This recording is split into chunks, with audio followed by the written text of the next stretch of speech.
The night they sold her to the devil, Selene Vale stood in a wedding dress that wasn't hers, holding flowers meant for another woman's hands. Her stepmother's final words still burned in her ears. He'll never know the difference. But when Adrian Voss turned his cold gray eyes on her at the altar, she realized Miranda had made a fatal mistake. He knew exactly who she was, and he was smiling. If you want to see how a discarded daughter becomes a queen and destroys the family that tried to bury her, stay with me until the end. Hit that like button and drop a comment with your city so I can see how far this story reaches. Let's begin. Well, the estate smelled like funeral flowers and unpaid bills. Selene stood at the kitchen sink, her hands raw from scrubbing the same cast iron pan for the third time that week. The water ran cold because Miranda had forgotten to pay the gas bill again, though there'd been plenty of money for Celeste's new handbag, the one currently sitting on the marble counter, still wrapped in tissue paper, price tag dangling like a middle finger. "Selene, where's my coffee?" Miranda's voice cut through the morning silence like nails on glass. Selene didn't flinch. She'd stopped flinching 2 years ago, right around the time she'd stopped expecting things to get better. "Coming?" she called back, her voice flat. She dried her hands on a towel that used to be white, poured the coffee into the china cup Miranda insisted on using, one of the few pieces from her father's collection that hadn't been sold yet, and carried it into the dining room. Miranda sat at the head of the table, the seat that had been Selene's father's. She'd moved into it the day after the funeral, and she'd never left. Her blonde hair was perfectly curled, her makeup flawless even at 7 in the morning. She looked like the kind of woman who'd never scrubbed a pan in her life. She probably hadn't. "It's cold," Miranda said without tasting it. "It's not." "Don't talk back to me." Miranda's eyes were ice blue and sharp. "Make another one." Selene set the cup down carefully. "I just made it 30 seconds ago. It's hot." "Are you arguing with me?" "I'm stating a fact." Miranda's hand cracked across Selene's cheek before she saw it coming. The sound echoed in the cavernous dining room, loud enough that Celeste looked up from her phone at the other end of the table. "Wow," Celeste said mildly. "Before breakfast. That's a record." Selene's face burned, but she didn't raise her hand to touch it. She wouldn't give Miranda the satisfaction. "Get out of my sight," Miranda said, "and take this with you." She shoved the coffee cup toward the edge of the table. It tipped, spilling dark liquid across the white tablecloth. Selene picked up the cup and walked back to the kitchen. Her reflection caught in the window over the sink, dark hair pulled back in a braid that was coming loose, gray eyes that used to be bright, a face that looked older than 24. She looked like someone who'd forgotten how to expect kindness. She dumped the coffee down the sink and started making another pot. Behind her, she heard Celeste's laugh, high and careless. "Mom, you're going to break her one of these days." "She's already broken," Miranda said. "That's why she's still here." Selene's hand stilled on the coffee filter. No, that wasn't why she was still here. She was still here because this house, this crumbling, debt-ridden estate, had been her father's. Because every room held memories of him teaching her to read in his study, dancing with her in the ballroom, telling her she was smart and capable and destined for something better than this. She was still here because leaving would mean admitting he was really gone, that everything he'd built had been torn apart by the woman he'd married in a moment of loneliness. She was still here because she was a damn fool. The doorbell rang. Selene heard Miranda's chair scrape back. "Get that, Celeste." "I'm eating." "You're scrolling through Instagram. Get the door." Celeste sighed dramatically, but got up. Selene heard her heels clicking across the marble floor, heard the front door open. Then she heard Celeste's voice change. The boredom dropped out of it, replaced by something sharp and nervous. Can I help you?"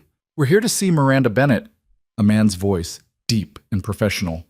"She's—" "Hold on." Footsteps.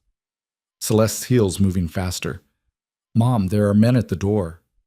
"What kind of men?" "The kind with briefcases." Silence. Then Miranda's voice, tight and controlled. "Show them to the sitting room." Selene dried her hands and moved to the kitchen doorway.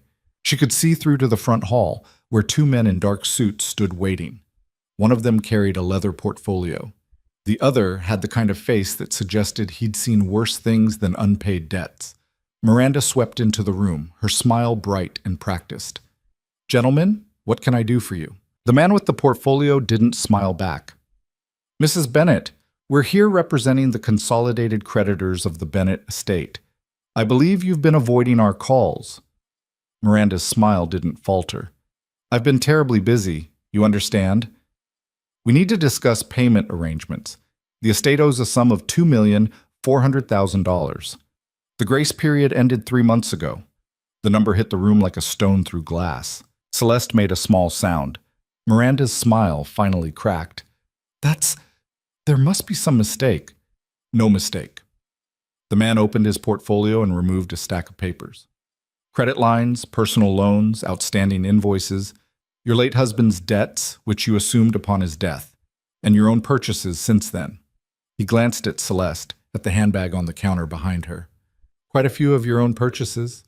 Miranda's face had gone pale beneath her makeup. "I need time." "You've had time, 2 years of it." The man set the papers on the side table. "We're prepared to be reasonable, but we need collateral, assets, something of value." Miranda looked around the room as if seeing it for the first time. The paintings were gone, the sculptures, the antique furniture. She'd sold everything that wasn't nailed down, and some things that were. "The house is mortgaged beyond its value. We'd barely cover half the debt if we liquidated it." The man folded his hands. "We need something else." "I don't have anything else." The second man spoke for the first time. His voice was quieter, but somehow worse. "We're aware that Adrian Voss has expressed interest in a marriage arrangement." The room went still. Celine's hands tightened on the doorframe. Everyone in the city knew about Adrian Voss, the crime king who controlled half the underground and most of the legitimate businesses too. The man who'd built an empire from nothing and crushed anyone who stood in his way. The man who'd been in a car accident 5 years ago and hadn't walked since. The man everyone feared and no one touched. Miranda's voice came out strangled. That was a business discussion. Mr. Voss is prepared to absolve the entire debt in exchange for a bride. The quiet man's eyes were flat. "One of the Bennett daughters. The wedding is scheduled for this weekend." "No." The word ripped out of Celeste. "Absolutely not. I'm not marrying that cripple." "Celeste!" Miranda's voice cracked like a whip. "I won't do it!" Celeste's face was red, her voice climbing toward hysteria. "Everyone knows he's a monster. They say he killed his own brother.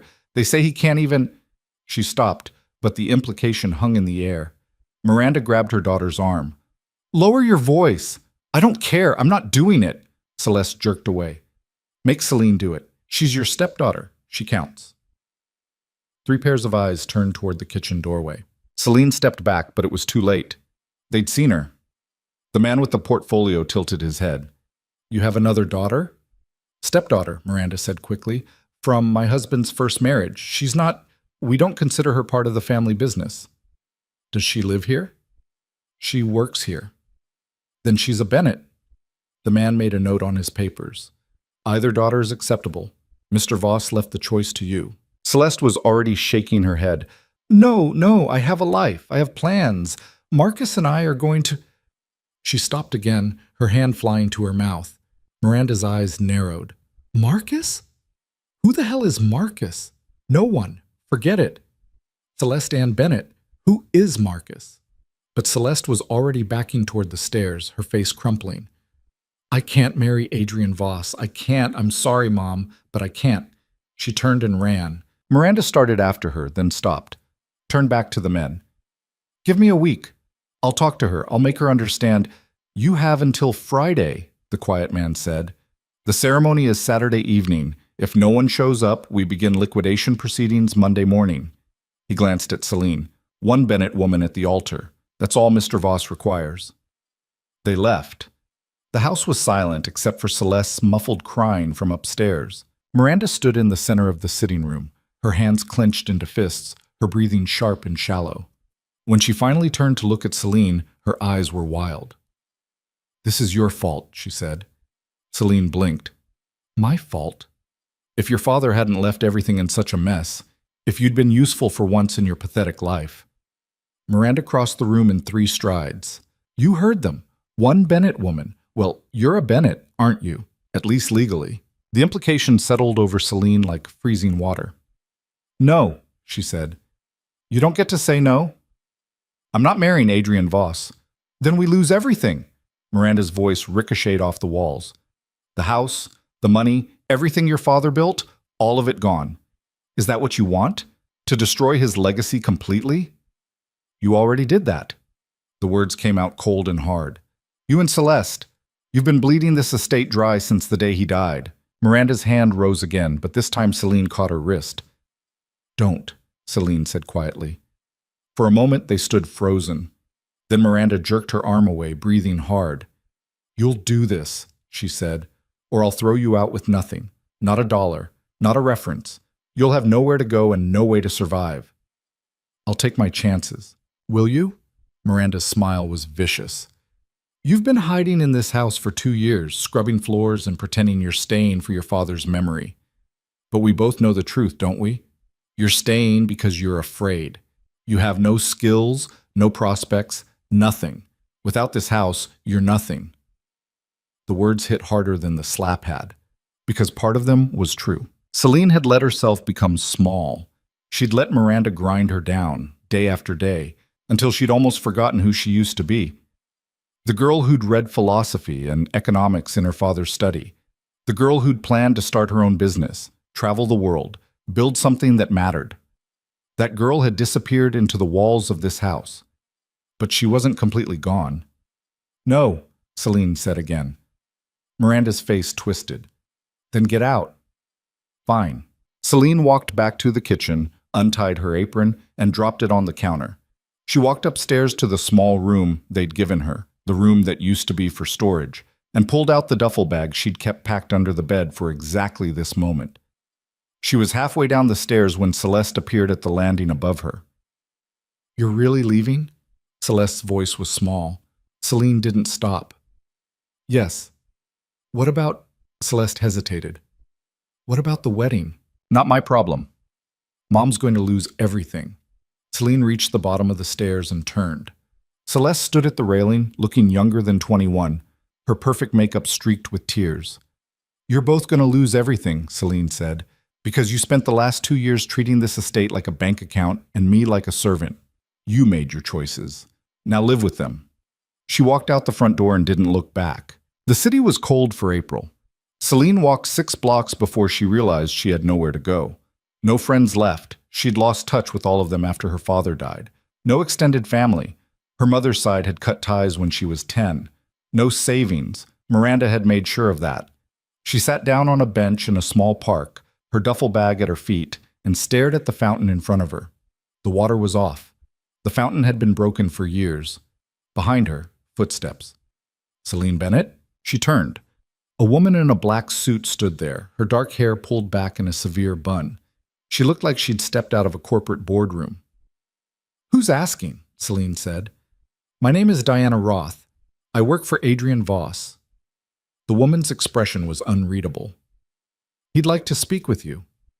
Selene's stomach dropped. How did you? We've had people watching your house since the creditors made contact. Mr. Voss likes to know who he's dealing with. Diana gestured to a black car idling at the curb. Please. He doesn't like to be kept waiting. I'm not interested in marrying him. Then tell him yourself. Selene looked at the car, then at her duffel bag, then at the broken fountain. She had nothing to lose. She stood up and followed Diana to the car. The drive took 20 minutes. They left the tree-lined streets of her old neighborhood and moved deeper into the city, toward the glass towers of the financial district. The car pulled into an underground garage beneath one of the tallest buildings, and Diana led her to a private elevator. They rode up in silence. The doors opened onto a penthouse that looked like it had been designed by someone who understood power. Floor-to-ceiling windows overlooked the entire city. The furniture was sleek and modern, all clean lines and dark wood. Everything was immaculate, and in the center of the room, in a wheelchair, sat Adrian Voss. He was younger than she'd expected, maybe 35, with dark hair swept back from a face that was all sharp angles and controlled intensity. His eyes were gray, the kind of gray that looked silver in certain light. He wore a black suit that probably cost more than her father's estate had been worth. He was looking at her like he already knew every secret she'd ever kept. Miss Bennett, he said. His voice was smooth and deep, with just enough edge to remind her he was dangerous. Thank you for coming. Selene set her duffel bag down. I didn't have much choice. You had every choice. You could have refused Diana. You could have run. But you're here. He gestured to the chair across from him. Sit. I'd rather stand. Suit yourself. He leaned back, his hands folded in his lap. I assume you know why I asked to meet you. You want to buy a wife. His mouth curved slightly. I want to settle a debt. The wife is incidental. Then pick Celeste. She's the one they promised you. I don't want Celeste. His eyes never left her face. I want you. The words hung in the air between them. Selene's pulse was hammering, but she kept her voice steady. Why? Because I've been watching you for 6 months. The floor seemed to tilt. I've seen how they treat you, Adrian continued. Your stepmother and her daughter. I've seen you scrubbing floors in a house that should have been yours. I've seen you take every insult, every slap, every humiliation, and keep going. You want to know why I want you instead of Celeste? He leaned forward slightly. Because you're stronger than they'll ever be. Because you've survived 2 years of hell, and you're still standing. Because when I look at you, I don't see a victim. I see someone who's been waiting for a chance to burn it all down. Selene's throat was tight. You don't know me. I know enough. He paused. The wedding is in 4 days. Marry me, and I'll clear the debt. Your stepmother keeps the house, Celeste keeps her lifestyle, and you... He smiled, and it wasn't kind. You get out. What do you get? A wife who understands that this is a transaction. No illusions, no romance, no expectations beyond what we agree to. His eyes glittered. And someone I can trust not to stick a knife in my back the first chance she gets. You don't trust anyone. No, he agreed, but I trust self-interest. And right now, our interests align. Selene crossed her arms. What happens after the wedding? You live here. You attend events with me when necessary. You play the role of Mrs. Voss for the public. He tilted his head. In private, you have your own wing of the penthouse, your own life. I won't touch you unless you want me to. And if I say no, then you walk out that door with your duffel bag and take your chances on the street. Miranda and Celeste lose everything. The creditors liquidate the estate. He shrugged. I find another way to make my point. What point? That I always get what I want. Selene stared at him. At this man everyone called broken, sitting in a wheelchair with the kind of quiet power that filled the entire room. At the city spread out behind him like a kingdom he owned. She thought about Miranda's face, about Celeste's tears, about 2 years of scrubbing floors and swallowing rage. She thought about the girl she used to be, and the woman she could become if she stopped being afraid. I want something in return, she said.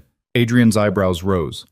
Besides freedom from your stepfamily, I want access to the estate's financial records. Everything Miranda's done since my father died. Every purchase, every loan, every dollar she's spent. Planning to sue her? Planning to understand exactly how deep the hole goes. He studied her for a long moment. Then he smiled.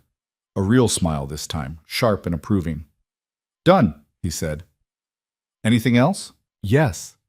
Selene stepped closer. If I do this, if I marry you, I want the truth. Who you really are. What you really want. No more games. Adrian was quiet. Then he reached down and gripped the arms of his wheelchair. And he stood up. Selene's breath caught. He rose to his full height, easily 6 feet, and took a step toward her, then another. His movements were smooth, controlled, completely natural. He walked like someone who'd never spent a day in that chair, because he hadn't. I've been letting them think I'm weak, he said, stopping a few feet away. The accident was real. The recovery was not. I could walk 3 months after it happened, but everyone expects a cripple, so I give them one. It makes them careless. It makes them underestimate me. He looked down at her, and for the first time she saw the real man beneath the performance. That's who I am, he said. A liar, a manipulator. Someone who will use every advantage, every deception, every weakness to get what I want. And what I want, he paused. What I want is an empire that no one can touch, and a wife who understands that power isn't given. It's taken. Selene's heart was pounding so hard she could feel it in her throat. Why me? She asked again. Really? Because when I watched you in that house, I saw someone who'd been beaten down but never broken. Someone who kept her dignity even when they tried to strip it away. Someone who deserved better than scrubbing floors for people who didn't deserve to breathe the same air. His eyes were intense. And because when I imagine the woman standing beside me when I take this city apart and rebuild it, I don't see Celeste. I see you.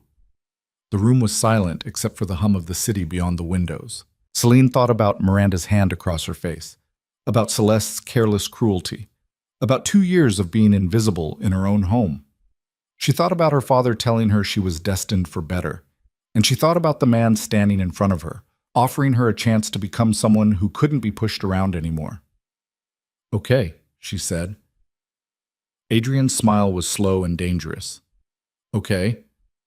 I'll marry you." He extended his hand. She took it. His grip was firm, warm, exactly as strong as it needed to be. 4 days, he said. "Saturday evening, I'll send Diana to collect you Friday night. Bring whatever you want from the house.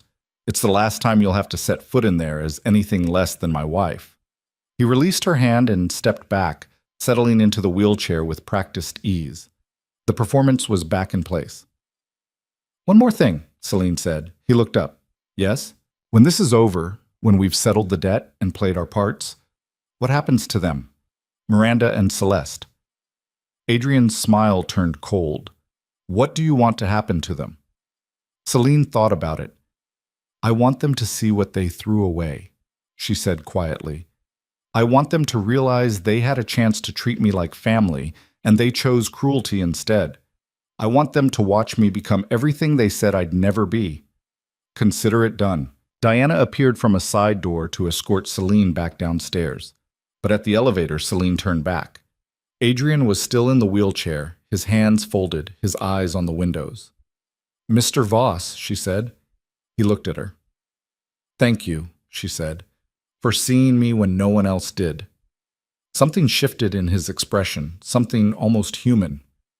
"Call me Adrian," he said.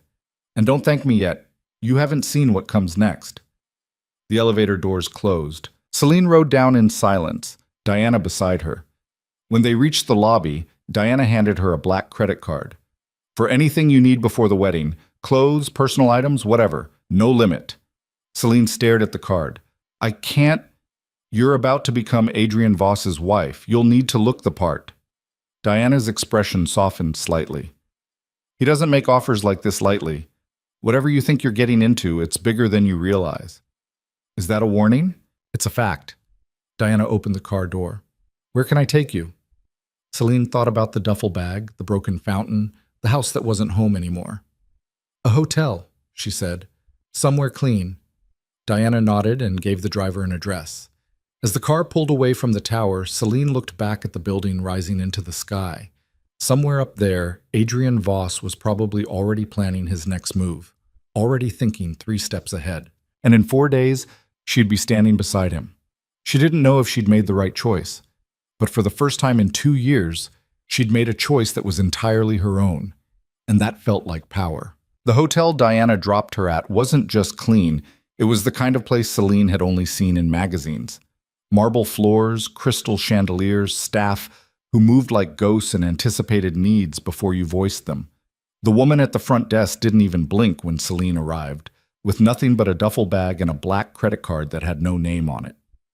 "Miss Bennett," she said, as if Selene had a reservation, as if this had all been arranged. "Your suite is ready." Of course it was. The room, suite, really, occupied an entire corner of the 18th floor. Floor-to-ceiling windows overlooked the river on one side and the city on the other. The bed was larger than her entire storage room back at the estate. There was a bathroom with a tub deep enough to drown in and a shower that had more settings than her father's old car. Selene dropped her duffel bag on the pristine white comforter and sat down beside it. The silence was enormous. She'd spent 2 years surrounded by Miranda's sharp voice and Celeste's constant complaints, and the general noise of a house slowly eating itself from the inside. Now, in this perfect quiet, she could hear her own thoughts again. And they were loud. What the hell had she just agreed to?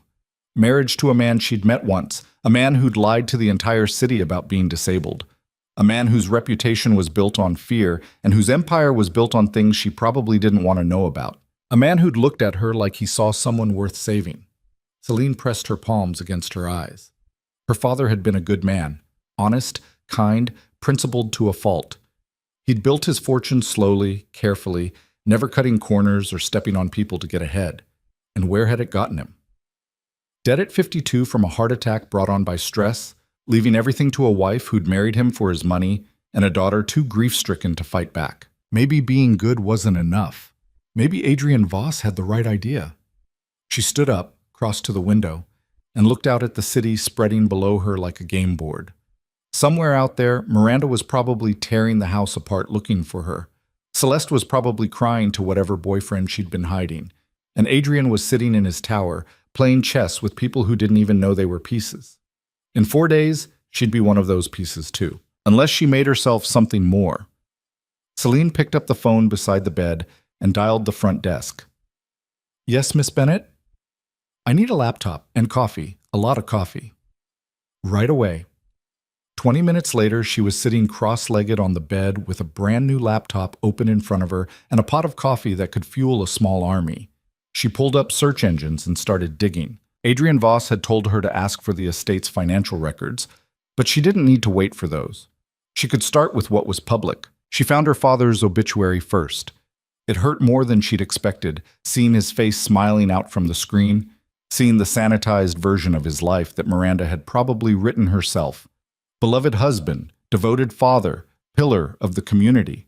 Nothing about how he'd worked himself to death trying to keep the business afloat after Miranda's spending started. Nothing about how he died alone in his study while his wife was at a spa weekend. Selene closed that tab and kept digging. She found the marriage license. Miranda Vale, née Ashford, married to Richard Bennett 3 years before his death. Selene pulled up everything she could find on Miranda Ashford and hit a wall almost immediately. No employment history, no previous marriages, no family that she could trace. It was like Miranda had appeared fully formed at a charity gala where she'd met Selene's father, all blonde hair and perfect smile, and just enough vulnerability to make a lonely widower feel like a hero. Celeste's history was easier to track. Born 21 years ago, father listed as unknown. Raised by Miranda as a single mother until Richard Bennett had provided the stability they both needed, or the bank account they both wanted. Selene kept searching, following threads that went nowhere, until she found something that made her sit up straighter. A property deed, a house in Miranda's name, purchased 8 months before she'd met Richard Bennett. Purchased for cash, $300,000. Where the hell had a single mother with no job history gotten $300,000? Selene made a note and kept going. She pulled up the estate's business records next, the ones that were filed publicly. Her father's company, Bennett Industries, a mid-sized manufacturing firm that had been in the family for 2 generations, had been profitable until about 6 months before his death. Then the numbers started to shift. Accounts receivable went up, cash reserves went down. New loans appeared on the books, and all of it had happened after Miranda became a signatory on the business accounts. Selene's coffee had gone cold by the time she sat back, her eyes burning from the screen. Miranda hadn't just been bleeding the estate dry after Richard's death. She'd been doing it before. Slowly, carefully, positioning herself to take everything the moment he was gone. And Selene had been too buried in grief to see it. She closed the laptop and stared at the ceiling. 4 days until the wedding. 4 days to figure out if marrying Adrienne Voss was a terrible mistake or the smartest thing she'd ever done. 4 days to decide who she was going to be when she walked down that aisle. Her phone buzzed, a text from a number she didn't recognize. Diana Roth. Adrienne asked me to check in. Do you need anything? Selene stared at the message. Then she typed back, I need to see the estate's private financial records. Everything since my father married Miranda. The response came 30 seconds later. I'll have them sent to your room within the hour. Selene set the phone down and smiled. Maybe she was already learning to be a piece that moved herself. The records arrived in a banker's box carried by a man in a suit who didn't make eye contact. Selene signed for them and spent the next 6 hours going through every page. By midnight, she understood exactly how deep the betrayal went. Miranda hadn't just spent recklessly. She'd been systematic, strategic. She'd opened credit lines in the company's name and funneled the money into personal accounts. She'd approved contracts with vendors who didn't exist and pocketed the payments. She'd even managed to get herself named as the beneficiary on Richard's life insurance policy, A policy worth $2 million that should have gone to Selene. $2 million that had disappeared into Miranda's accounts within a month of Richard's death. Selene sat back, her hands shaking. Her father had been murdered by paperwork and stress, and a wife who'd seen him as a resource to extract. And Selene had let it happen because she'd been too broken to fight. Not anymore. She picked up her phone and called the number Diana had texted from. "Miss Bennett?" Diana's voice was crisp despite the late hour. "I need to see Adrian. It's nearly 1 in the morning." "I don't care." A pause. Then, "I'll send a car." The penthouse looked different at night. The city lights turned the windows into mirrors, reflecting back Celine's own pale face and dark eyes. Adrian was waiting in the same spot she'd left him, still in the wheelchair, still dressed like he'd just stepped out of a boardroom. "Couldn't sleep?" he asked. Selene set the banker's box down on the table between them. "My stepmother stole $2 million from my father's life insurance. She embezzled from the company. She forged documents and opened fraudulent accounts and systematically dismantled everything he built. And she did it while he was still alive." Adrian leaned forward slightly. "You have proof? Every transaction, every forged signature, every fake vendor invoice." Celine's voice was steady, but her hands were clenched into fists. "She killed him. Maybe not with her own hands, but she killed him just the same.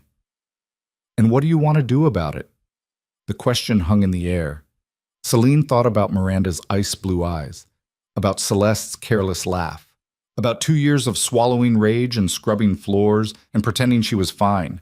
"I want to destroy her," she said quietly. "I want to take everything she stole and everything she thinks she's going to keep, and I want to burn it all down in front of her. I want her to feel what my father felt, what I felt." Adrian was quiet for a long moment. Then he stood, that same smooth, controlled movement, and walked to the windows. "There are 2 ways to destroy someone like Miranda," he said, his back to Selene. "The first is fast. I make a phone call. The authorities show up tomorrow. She's arrested for fraud and embezzlement. She goes to prison. It's over. And the second way?" He turned. The city lights behind him made his face half shadow. "The second way is slow. We let her think she's won. We let her believe that Celeste escaped the marriage and you took her place and everything worked out exactly as she planned. We let her keep the house, keep her lifestyle, keep thinking she's untouchable." His smile was cold. "And then piece by piece, we take it all away. We let her watch as the truth comes out, as her friends abandon her, as Celeste realizes what kind of mother she has, as every door she thought was open slams shut in her face." "That's crueler," Selene said. "Yes." "Good." She met his eyes. "I want the second way." Adrian crossed the room until he was standing directly in front of her. "You're sure? Once we start this, there's no going back. Miranda will know you're behind it. She'll hate you for the rest of her life." "She already hates me." Selene's voice didn't waver. "At least this way she'll have a reason." He studied her face for a long moment, then he nodded. "We'll start after the wedding," he said. "For now, let her think she's safe. Let her think the marriage solved all her problems. It'll make the fall so much worse." "What about Celeste?" "What about her?" Selene hesitated.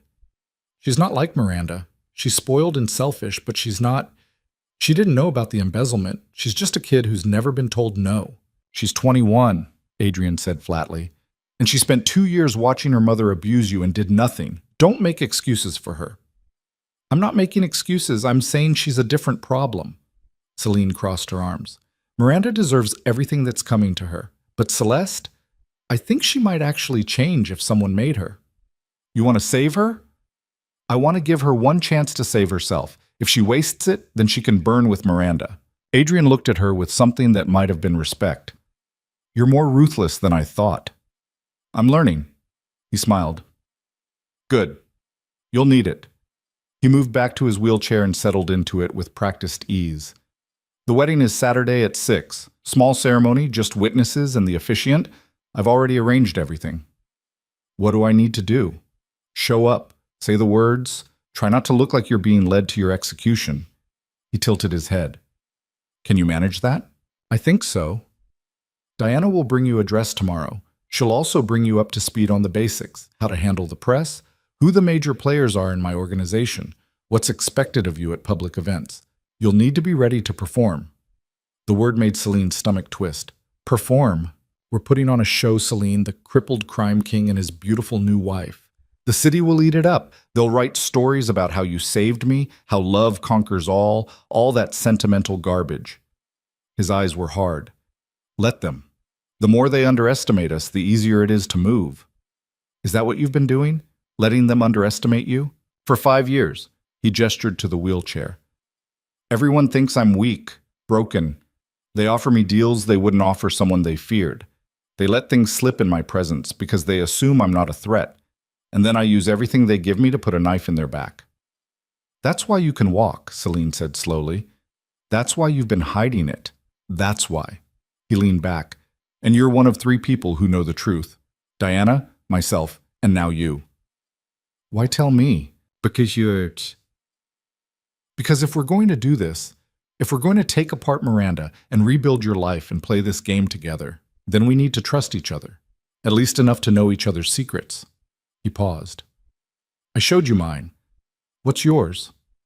Selene thought about it. I don't have any. Everyone has secrets. Not me. Miranda made sure of that. She stripped everything away until there was nothing left to hide. Selene met his eyes. But I'll tell you what I do have. I have rage, years of it, and now I finally have somewhere to point it. Adrian's smile was slow and approving. Then we're going to get along just fine. The next 3 days passed in a blur. Diana arrived at the hotel early Thursday morning with a dress bag, a jewelry box, and a thick folder of information. The dress was silk, ivory with a subtle gold undertone, simple enough to avoid looking bridal, but elegant enough to photograph well. The jewelry was antique, a necklace and earrings that had apparently belonged to Adrian's grandmother. He wants you to wear these, Diana said, setting the box on the table. They've been in his family for 3 generations. Selene stared at the diamonds glittering against black velvet. This is too much. It's strategy. You're not just marrying him, you're becoming part of his legacy. These show that he's claiming you, protecting you. Diana's expression was unreadable. In his world, symbols matter. What world is that exactly? The one where power is currency and reputation is armor. Diana sat down across from her. Adrian controls a network that spans half the city. Some of it's legitimate, real estate, investments, tech companies. Some of it's not. He's made enemies, a lot of them. And now you're going to be a target too. Selene's mouth went dry. A target. Anyone who wants to hurt him will look at you and see leverage. That's why you need to be smart. Never go anywhere alone. Never accept drinks from strangers. Never trust anyone who approaches you claiming to be a friend of Adrian's unless I've vetted them first. Diana leaned forward. I know this sounds paranoid, but in this world, paranoia keeps you alive. You're trying to scare me. I'm trying to prepare you. Diana's voice softened slightly. Adrian doesn't let people in. Ever. The fact that he chose you, the fact that he told you about the wheelchair, that means something. But it also means you're in deeper than you realize. Selene thought about the man who'd stood in front of her, offering her a chance to become someone powerful, someone feared. I can handle it, she said. Diana studied her, then she nodded. I believe you. Now let's make sure you look the part. They spent the rest of the day going over details. Who Adrian's key associates were. Names and faces that Selene committed to memory. What to say if the press asked questions. Variations on, we're very private, and we prefer to keep our personal life personal.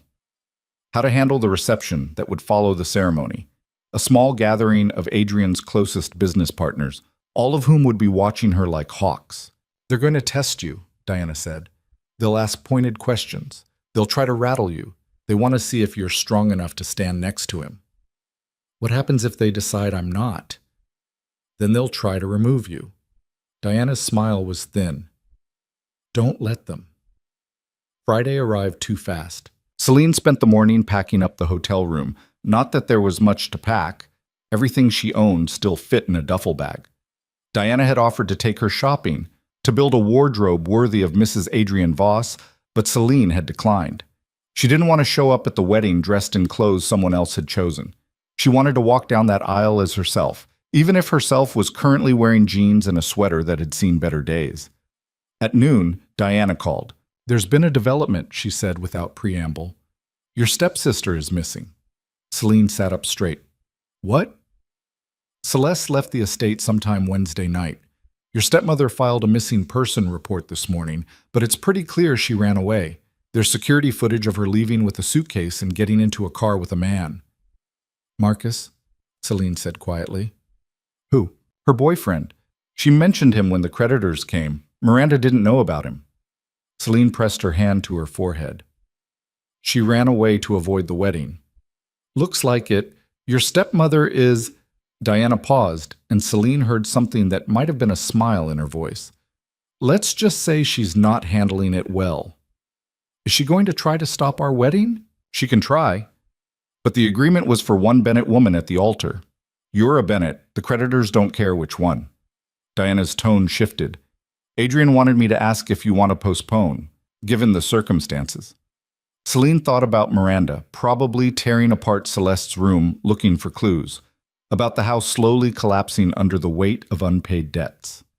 About Celeste somewhere out there with a boy she barely knew, thinking she'd escaped. No, Selene said. We go forward. Tomorrow at 6. You're sure? I'm sure. That evening, Diana picked her up from the hotel for the last time. They drove through the city as the sun set, painting the buildings gold and orange. Selene watched the streets pass by and tried not to think about the fact that this was her last night as just Selene Bennett. Tomorrow, she'd be someone else entirely. The penthouse had been transformed. What had been a stark, modern space now held subtle touches of warmth, flowers in crystal vases, candles that hadn't been lit yet, a table set for 2 near the windows. Adrian was waiting, standing this time leaning against the window frame with a glass of something amber in his hand. He'd traded the wheelchair for a cane, a concession to the performance he'd have to give tomorrow, Selene assumed. Diana said Celeste ran, he said by way of greeting. Apparently. How do you feel about it? Selene considered the question. Honestly, relieved. I didn't want her there watching, judging. She'd be doing more than judging, she'd be planning. Adrian took a sip of his drink. Girls like Celeste don't run away for love. They run away because they're too cowardly to face consequences. Maybe. Selene crossed to the windows and looked out at the city. Or maybe she's smarter than I thought. Maybe she saw what Miranda really is and decided to get out while she could. You're generous. I'm realistic. She glanced at him. People change when they're scared enough. Maybe losing everything will teach her something. And if it doesn't, then she made her choice. Selene turned back to the view. Just like I made mine. They stood in silence for a moment, the city sprawling beneath them. Are you nervous? Adrian asked. About tomorrow? Selene thought about it. No, I'm terrified, but not about marrying you. Then what? About becoming someone I don't recognize. She wrapped her arms around herself. 2 years ago, I was someone different. I had plans, dreams, a future. Then my father died, and I just stopped. I let Miranda turn me into this small, quiet thing that didn't fight back. And now I'm about to become your wife and step into a world I don't understand, and I'm scared that I'll lose myself again, that I'll become whoever you need me to be and forget who I actually am. Adrian set down his glass and moved to stand beside her. Do you know why I chose you? You said it was because I was strong. I said it was because you survived. There's a difference.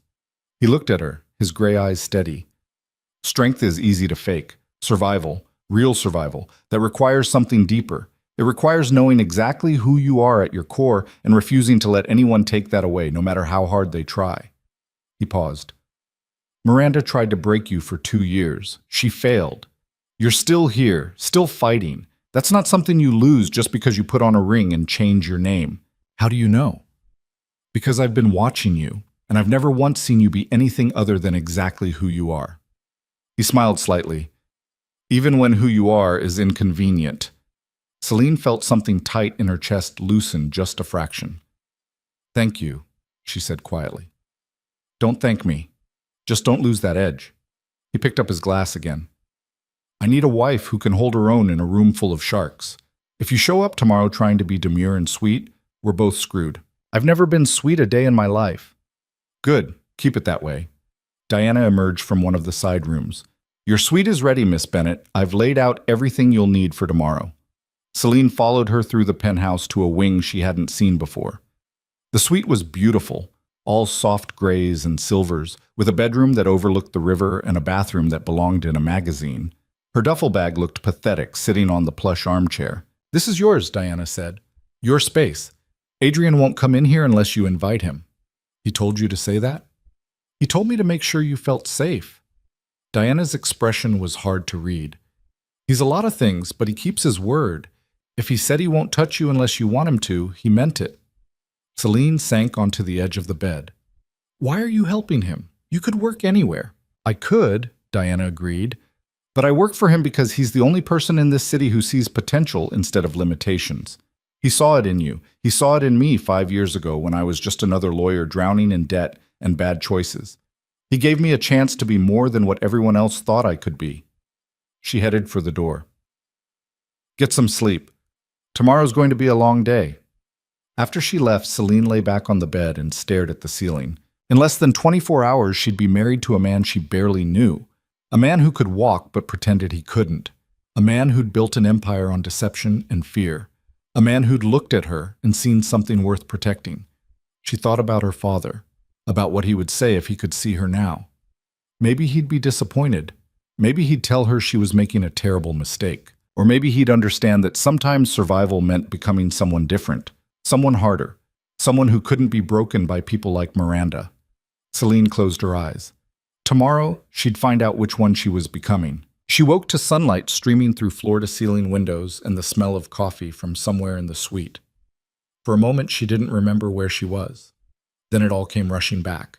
The penthouse, Adrian, the wedding that was happening in less than 12 hours. Selene sat up and found a tray on the nightstand.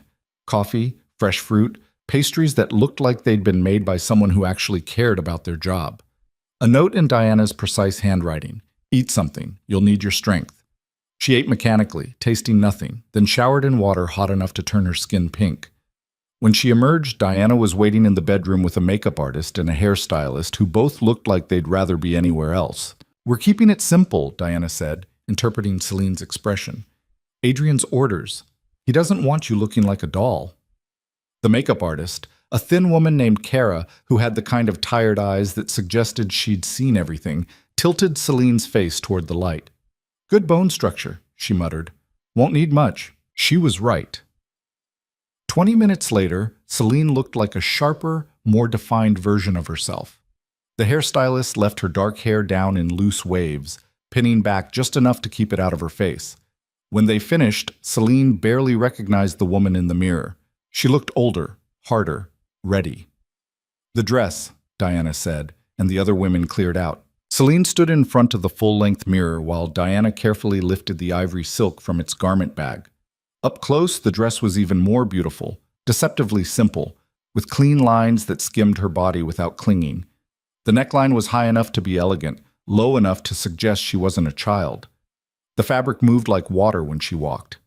Diana fastened the necklace around her throat, diamonds that probably cost more than the estate was worth, and stepped back. "Well?" Diana asked. Selene stared at her reflection. The woman looking back at her wasn't the girl who'd scrubbed floors and swallowed insults. She wasn't the daughter mourning her father or the stepdaughter trying to survive. She was someone new, someone who could stand next to Adrian Voss and not look like she was drowning. "I'll do," Selene said. Diana's mouth curved. "You'll more than do. You ready?" "No." "Yes." The ceremony was being held in a private room on the top floor of Adrian's building, a space with glass walls that overlooked the entire city. When Selene arrived, there were already a dozen people waiting. She recognized some of them from the files Diana had shown her. Marcus Chen, Adrian's head of security, built like he could break someone in half without trying. Victoria Laurent, who ran the legitimate side of Adrian's real estate empire and dressed like she'd stepped out of a fashion magazine. James Park, the attorney who handled the kind of legal problems that never saw the inside of a courtroom. And Adrian standing near the windows in a black suit that probably cost more than a car. He'd abandoned the wheelchair entirely. The cane was gone too. He stood on his own, tall and solid and completely in control of the room. When he saw Selene, something shifted in his expression. Not quite a smile, but close. "Miss Bennett," he said, his voice carrying across the space. "You look acceptable," she supplied. "I was going to say formidable." The officiant, a severe-looking woman in gray, cleared her throat. "Shall we begin?" Selene walked to Adrian's side. Up close, she could see the tension in his jaw, the way his hands were loose at his sides but ready to move fast if needed. He was nervous. Actually nervous. Somehow that made her feel better. The ceremony was brief. No music, no flowers beyond the simple arrangements on the side tables. No sentimentality. The officiant read the standard vows in a tone that suggested she'd done this 1,000 times and would do it 1,000 more. Adrian's responses were clear and unhesitating. When it was Selene's turn, she kept her voice steady even though her heart was trying to beat its way out of her chest. "Do you, Selene Marie Bennett, take this man to be your lawfully wedded husband?" She looked at Adrian, at the man who'd offered her a way out when she had nothing left, the man who'd seen her at her lowest and decided she was worth something. "I do," she said. The officiant nodded. "By the power vested in me by the city, I now pronounce you husband and wife. You may kiss the bride." Adrian's hand came up to cup her face, his thumb brushing her cheekbone. "Still terrified?" he murmured, low enough that only she could hear. "Absolutely." "Good." And then he kissed her. It wasn't what she'd expected. Not performative or demanding or designed to prove anything to the people watching. It was careful. Almost gentle. Like he understood that she was standing on the edge of something enormous, and he wasn't going to push her over. When he pulled back, his gray eyes were darker. "There," he said quietly. "That wasn't so bad." "Speak for yourself." He smiled, a real one this time, and turned to face the room. "Thank you all for being here. Let's move to the reception." The gathering afterward was small but intense. Adrian's people circulated through the room like sharks, watching Selene with varying degrees of interest and suspicion. She accepted a glass of champagne from a server and took up a position near the windows, trying to look like she belonged there. Victoria Laurent approached first. She was in her 40s, impeccably dressed, with the kind of smile that didn't reach her eyes. "Mrs. Voss," she said, "congratulations." "Thank you." "I have to admit we were all surprised when Adrian announced the engagement. He's not exactly the marrying type." Victoria's smile sharpened. "Or he wasn't, anyway. What changed his mind?" Selene met her gaze steadily. "You'd have to ask him." "I'm asking you." "Then I'll give you the same answer I'll give anyone else who asks. Our relationship is private. We prefer to keep it that way." Victoria's eyes narrowed. "You've been coached." "I've been prepared." Selene took a sip of champagne. "There's a difference." For a moment, Victoria just looked at her. Then she laughed, sharp and surprised. "Maybe you'll survive after all." She leaned in slightly. "Word of advice. Half the people in this room are looking for a weakness to exploit. The other half are looking for an ally. Figure out which half you're dealing with before you say anything that matters." "Which half are you?" "Neither. I'm the half that's waiting to see if you're actually useful." Victoria's smile was thin. "Adrian doesn't make careless moves. The fact that he married you means something. I just haven't figured out what yet." She walked away, leaving Selene alone again. Marcus Chen was next. He didn't bother with pleasantries. "You know how to shoot?" Selene blinked. "What?" "A gun. You know how to use one?" "No. Learn." He pulled out his phone, typed something, and showed her the screen. "That's the address of a range. Diana will take you next week. You need to know how to protect yourself." "Is that really necessary?" Marcus gave her a look that suggested she'd just asked if breathing was necessary. "You're married to the most dangerous man in the city. People are going to come after you just to get to him. So yeah, it's necessary." He walked away before she could respond. James Park approached with a friendlier expression, though his eyes were just as calculating as Victoria's. "Don't let Marcus scare you. He's paranoid by nature." "He didn't scare me." "No?" James studied her. "Good. You're going to need that. This world, Adrian's world, it's not kind to people who show fear." "I'm starting to understand that." "Are you?" He tilted his head. "Because from where I'm standing, you look like someone who just jumped off a cliff and is hoping she grows wings on the way down." Selene's jaw tightened. Is there a point to this conversation? Just making sure you know what you've gotten yourself into. Adrian's enemies are creative. They'll go after your family, your friends, anyone you care about. They'll dig into your past and weaponize anything they find. And they won't stop just because you're married to him. If anything, that makes you a bigger target. James's voice was conversational, like he was discussing the weather. I'm not trying to scare you. I'm trying to prepare you. There's a difference. Everyone keeps saying that. Because it's true. He glanced across the room to where Adrian was talking with Victoria. He chose you for a reason. I'm just trying to figure out if you're strong enough to justify that choice. I guess we'll find out, Selene said. James smiled. I guess we will. The next hour was more of the same.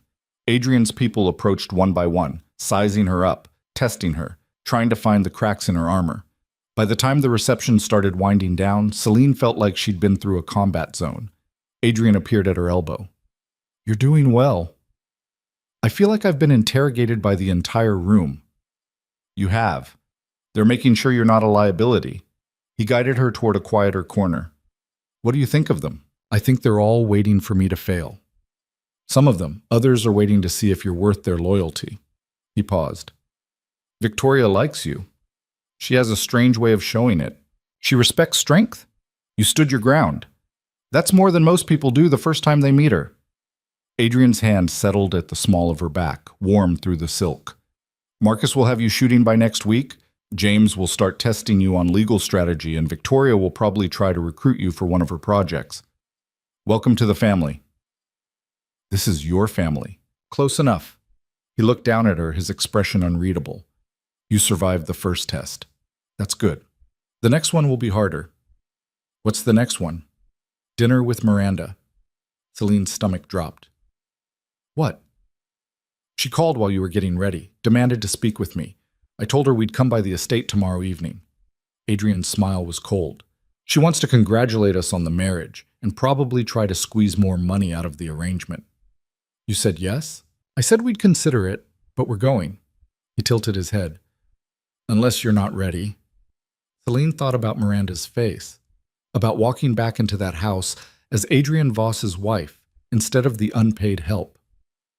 I'm ready, she said. Good, because this is where we start taking her apart. The guests began filtering out, offering final congratulations that felt more like warnings. When the room was finally empty except for Diana, Adrian turned to Selene. You should rest, he said.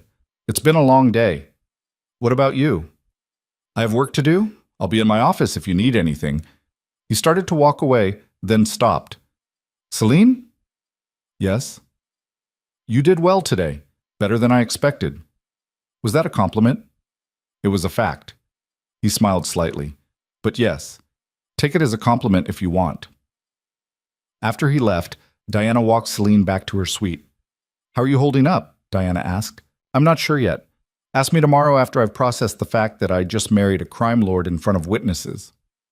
Diana's mouth twitched. For what it's worth, you handled yourself well. I've seen grown men crack under less pressure than Victoria Laurent's stare. She's terrifying. She's effective. There's a difference. Diana opened the door to Selene's suite. Get some sleep. Tomorrow's going to be interesting. Alone in the suite, Selene kicked off the heels that had been slowly killing her feet and collapsed onto the bed. The dress pooled around her like liquid silver. She stared at the ceiling and tried to make sense of the last 12 hours. She was married to Adrian Voss, the man everyone feared, and somehow, impossibly, she didn't regret it. Her phone buzzed, a text from a number she didn't recognize. I heard you got married. Congratulations, I guess.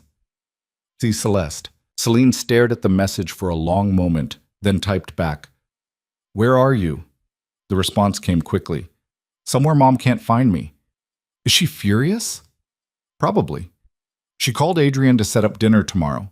3 dots appeared, then disappeared, then appeared again. Finally, be careful. She's planning something. She always is. Selene frowned. What do you mean? Just trust me. Don't drink anything she offers you. Don't eat anything she makes. Don't trust anything she says. A pause, then another message. I know I was awful to you. I'm sorry. I didn't know how bad it was until I left. Celine's throat tightened. She typed, "Are you safe?" "Yeah. Marcus is nice, really nice. And he's nothing like the guys Mom tried to set me up with." Another pause. "I should have stood up for you. I'm sorry I didn't." Selene sat up, her heart pounding. This was the first real conversation she'd had with Celeste in 2 years. The first time her stepsister had sounded like an actual person instead of Miranda's shadow.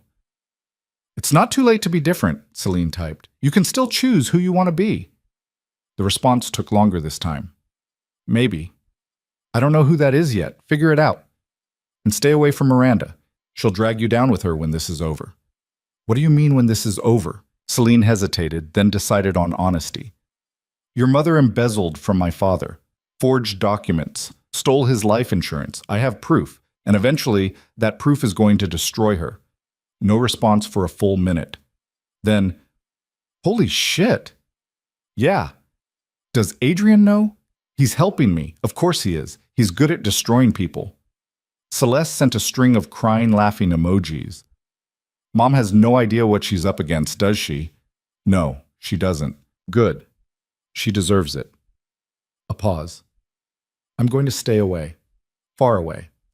I don't want any part of whatever happens next." "Smart." "Selene?" "Yeah?" "Be careful tomorrow. I mean it. She's not going to take this lying down." "I know." The conversation ended. Selene set the phone down and stared at it for a long moment. Celeste wasn't beyond saving. Not yet. She was scared and confused and finally starting to see Miranda for what she really was. That was something. Maybe not much, but something.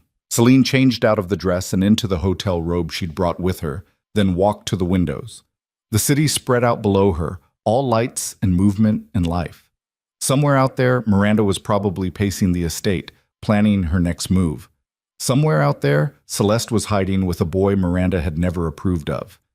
And here, in this tower, Selene stood as Mrs. Adrian Voss, married to a man who'd built an empire on secrets and fear. A knock at the door made her turn. Adrian stood in this doorway, still in his wedding suit but with the jacket off and the tie loosened. He looked almost human. "Can't sleep?" he asked. "Can't stop thinking." Selene gestured to the windows. "How do you do this every day? The performance, the constant testing, the weight of everyone watching to see if you'll slip?"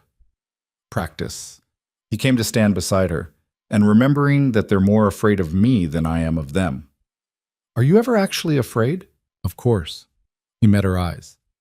"Fear keeps you sharp. It's only dangerous if you let it control you." They stood in silence for a moment, watching the city. "I got a text from Celeste," Selene said finally. Adrian's expression didn't change. "And?" "She warned me about Miranda, said to be careful tomorrow." "Do you believe her?" "I think she's starting to see the truth. Whether that's enough to save her?" Selene shrugged. "I don't know yet." "You're still hoping she'll change." "I'm hoping she'll choose to change. There's a difference." Adrian smiled slightly. "You're an optimist." "I'm a realist who hasn't completely given up on people yet." Selene turned to face him fully. "Is that going to be a problem?" "No, it might even be useful." He studied her face. "You're not what I expected." "What did you expect?" "Someone broken.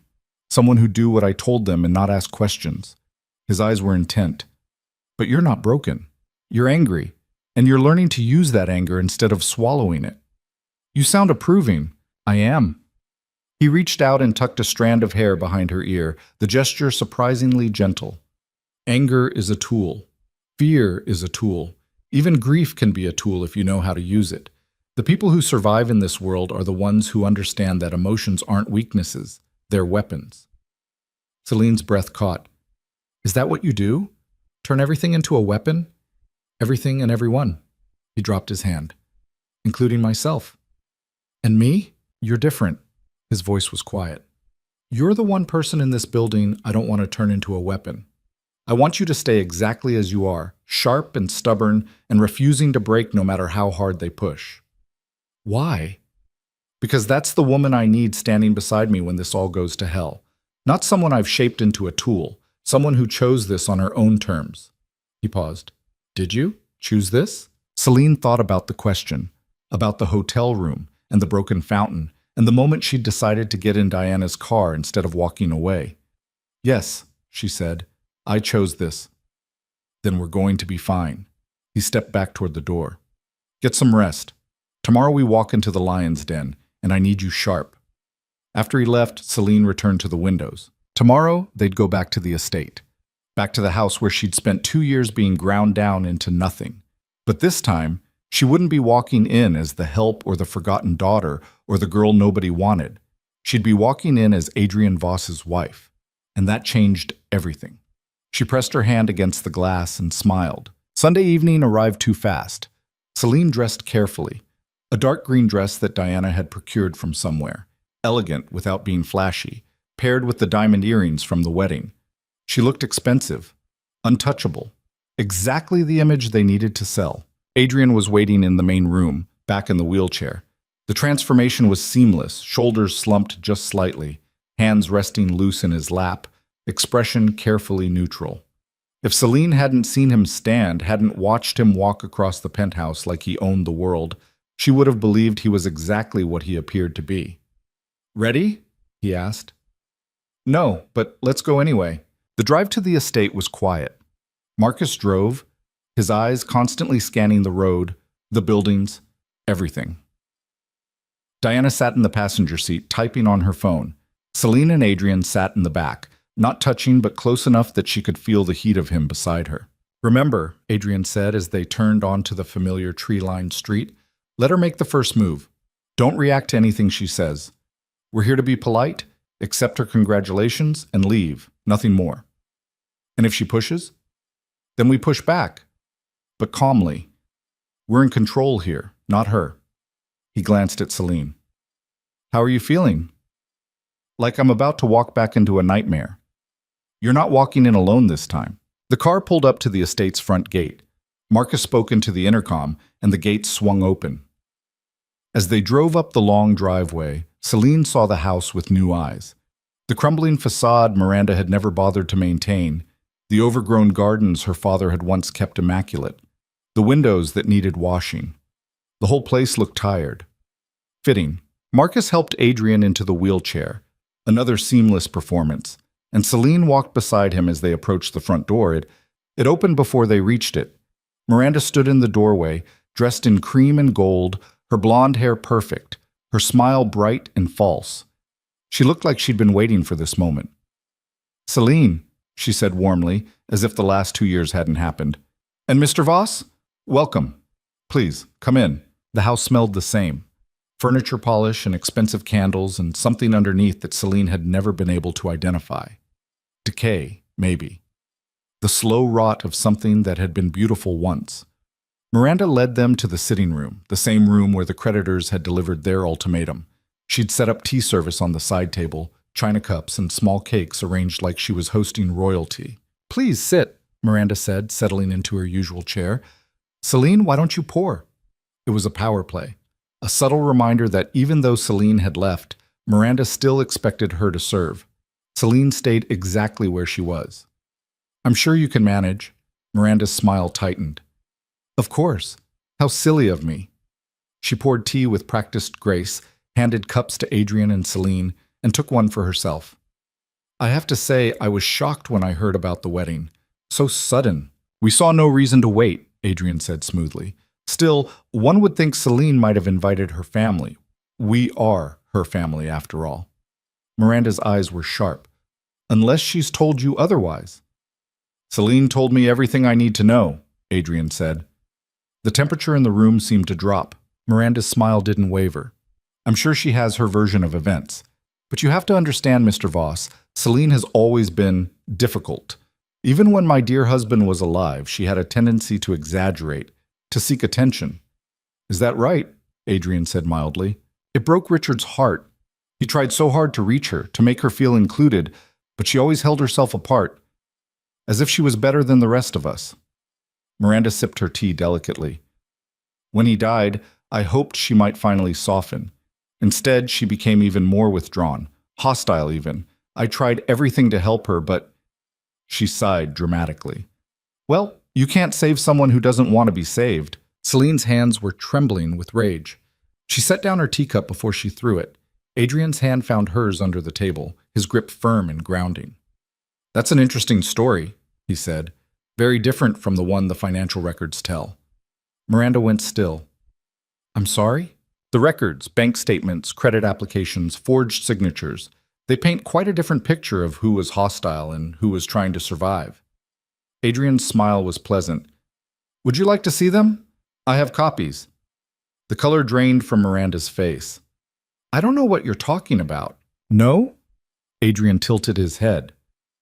$2 million in life insurance that should have gone to Selene, $300,000 in fraudulent vendor invoices, personal purchases charged to the company accounts. Shall I continue? Miranda stood up abruptly. "Get out." "We were just leaving," Adrian said calmly. Marcus appeared in the doorway, ready to wheel him out, but Adrian held up a hand. "Actually, there's one more thing." "I said get out!" "The debt is cleared," Adrian continued, as if she hadn't spoken. "All of it. You get to keep the house, keep your lifestyle, keep pretending you're someone who matters. But understand this." His voice went cold. "You exist because I allow it. The moment I decide you're more trouble than you're worth, this all goes away. The house, the money, the illusion of respectability, all of it." Miranda was shaking. "You can't threaten me." "That wasn't a threat. It was a fact." Adrian gestured to Marcus. "We're done here." As they left, Miranda's voice followed them, high and sharp. "This isn't over, Selene. You think you've won, but you're just a pawn. He'll get tired of you, and then where will you be?" Selene didn't look back. In the car, she finally let herself breathe. "Well," Diana said from the front seat, "that went about as expected." "She's panicking," Adrian said. "Good." Selene looked at him. "You wanted her to panic." "I wanted her to understand that the rules have changed, that she's not untouchable anymore." He met her eyes. "How do you feel?" Selene thought about Miranda's face when Adrian mentioned the records, about the way her stepmother's perfect facade had cracked just enough to show the desperation underneath. "I feel," she said slowly, "like this is just the beginning." Adrian smiled. "Now you're learning." The weeks that followed fell into a rhythm Selene hadn't expected. Days blurred together in a strange mix of normalcy and calculated violence. She woke in her suite overlooking the river, ate breakfast while reading reports Diana left for her about Adrian's business holdings, spent afternoons learning things she'd never imagined needing to know. How to read a room full of dangerous people. How to hold a gun without flinching. How to smile at someone while imagining their downfall. Marcus took her to the shooting range twice a week. The first time, she'd barely been able to hold the pistol steady. By the third week, she could hit the center target more often than not. "Better," Marcus said, watching her reload. "But you're still hesitating before you pull the trigger." "Because I'm shooting at paper." "Pretend it's not paper. Pretend it's someone coming at you. Someone who wants to hurt you." He adjusted her stance slightly. "Fear makes you freeze, and anger makes you sloppy. You need to find the place in between." Selene raised the gun, sighted down the barrel, and squeezed the trigger. The shot hit just left of center. "What place is that?" she asked. "Control." Marcus stepped back. "Do it again. And this time, breathe through it." She did. The next shot hit dead center. Marcus smiled, a rare expression on his usually stoic face. "Now you're getting it." Victoria recruited her for lunch meetings with potential investors, using Selene as a kind of human lie detector. "Watch their eyes when I mention the numbers," Victoria would murmur. "Tell me if they're buying it." Selene learned to read micro-expressions, to catch the tiny tells that meant someone was lying or nervous or planning something. She learned that Victoria's cold exterior hid a razor-sharp mind and a surprising sense of humor. Once, after a particularly tense negotiation, Victoria had leaned back in her chair and said, "That man is an idiot, and his wife is sleeping with his accountant. Mark my words." 3 weeks later, the man's divorce hit the news. Victoria had just smiled. James started leaving case files on her desk, hypothetical scenarios that she suspected weren't hypothetical at all. If someone embezzled $2 million over 2 years, how would you prove it in court? Or, what's the best way to structure a trust so the beneficiary can't access the principal until certain conditions are met? Selene worked through the problems, applying everything she'd learned from her father about business and everything she was learning from James about the law. When she got stuck, she asked questions. James answered them with the patience of someone teaching a particularly bright student. "You're good at this," he said one afternoon, reviewing her analysis of a complex fraud case. "Have you ever considered law school?" "I considered a lot of things before my father died." "Consider them again. You've got the mind for it." He tapped the papers. "And the temperament. You don't get emotional about the details. You just work the problem." "Is that a compliment?" "For me?" "Yes. But the person she spent the most time with was Adrian. They had dinner together most evenings in the penthouse, talking about everything and nothing.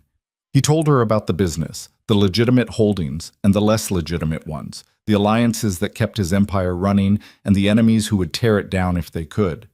She told him about her father, about the man Richard Bennett had been before Miranda had gotten her claws into him. "He sounds like he was decent," Adrian said one night, pouring wine into her glass. "He was. Too decent for his own good, probably." Selene swirled the wine. He believed people were fundamentally good, that if you treated them with respect and fairness, they'd do the same. And your stepmother proved him wrong. She proved that some people see kindness as weakness, and they'll exploit it until there's nothing left. Selene took a sip. "You wouldn't have liked him. You're too different." "Maybe. Or maybe I would have respected him for sticking to his principles even when they cost him." Adrian leaned back. "Not everyone has the courage to stay soft in a hard world." "Is that what you think he was? Soft?" "I think he was strong enough to be gentle. That's not the same as weak." Adrian met her eyes. "And I think he raised a daughter who learned from both his strengths and his mistakes. That's something." Selene felt something warm unfold in her chest. "Thank you." "For what?" "For not dismissing him. For understanding that being good doesn't make you stupid." "I never thought it did." Adrian set down his glass. "But I do think it makes you vulnerable. And vulnerability in this world gets you killed. Is that why you're never vulnerable?" "I'm vulnerable every time I let you see me walk." He said it lightly, but there was truth underneath. "You could destroy me with that information. One phone call to the right person, and my entire empire crumbles." "I wouldn't." "I know. That's why I told you." He stood, abandoning the wheelchair entirely when they were alone. "Trust is the most dangerous weapon there is, and I'm trusting you with mine." The words hung between them, heavy with implications Selene wasn't ready to unpack. She changed the subject. "What's the plan with Miranda? You said we were taking her apart slowly. When does that start?" Adrian's smile turned cold. "It already has." The first crack appeared 3 weeks after the wedding. Selene was having coffee with Victoria when Diana appeared with her tablet, her expression carefully neutral. "You should see this." The tablet showed a news article, small, buried on page 6 of the business section, but damning nonetheless. An investigation into Bennett Industries' accounting practices during Richard Bennett's final year. Questions about irregular transactions and missing funds. No names mentioned yet, but the implication was clear. "Did you?" Selene looked at Adrian, who'd appeared in the doorway. "James filed an anonymous tip with the Regulatory Commission," he said calmly. "They're going to audit the company's books. When they do, they'll find exactly what we want them to find." Victoria scanned the article. "How long until this connects to Miranda directly?" 2 months. Maybe 3. They'll trace the accounts, find her signature on the documents, build their case. Adrian's eyes were hard. "By the time they're done, she won't be able to claim ignorance." Selene's hands were shaking. "She's going to know this came from us." "Let her know. Let her panic. Panic makes people careless." He moved closer. "Are you having second thoughts?" Selene thought about her father's face in those last months, about the stress lines around his eyes, the way he'd aged years in the span of weeks, about coming home to find him slumped over his desk, gone before the ambulance could arrive. "No," she said. "No second thoughts." The second crack came 2 weeks later. Miranda called the penthouse. Diana answered, listened for 30 seconds, then wordlessly handed the phone to Selene. "What have you done?" Miranda's voice was shrill. "The bank froze my accounts. They're saying there's an investigation. They won't tell me anything except that it's related to Richard's estate. This is you, isn't it? You and that man you married." Selene kept her voice level. "I haven't done anything." "Liar, everything was fine until you left, until you married him. Now suddenly there are audits and investigations, and Miranda's voice cracked. You're trying to destroy me. I don't have to try. You destroyed yourself when you stole from my father.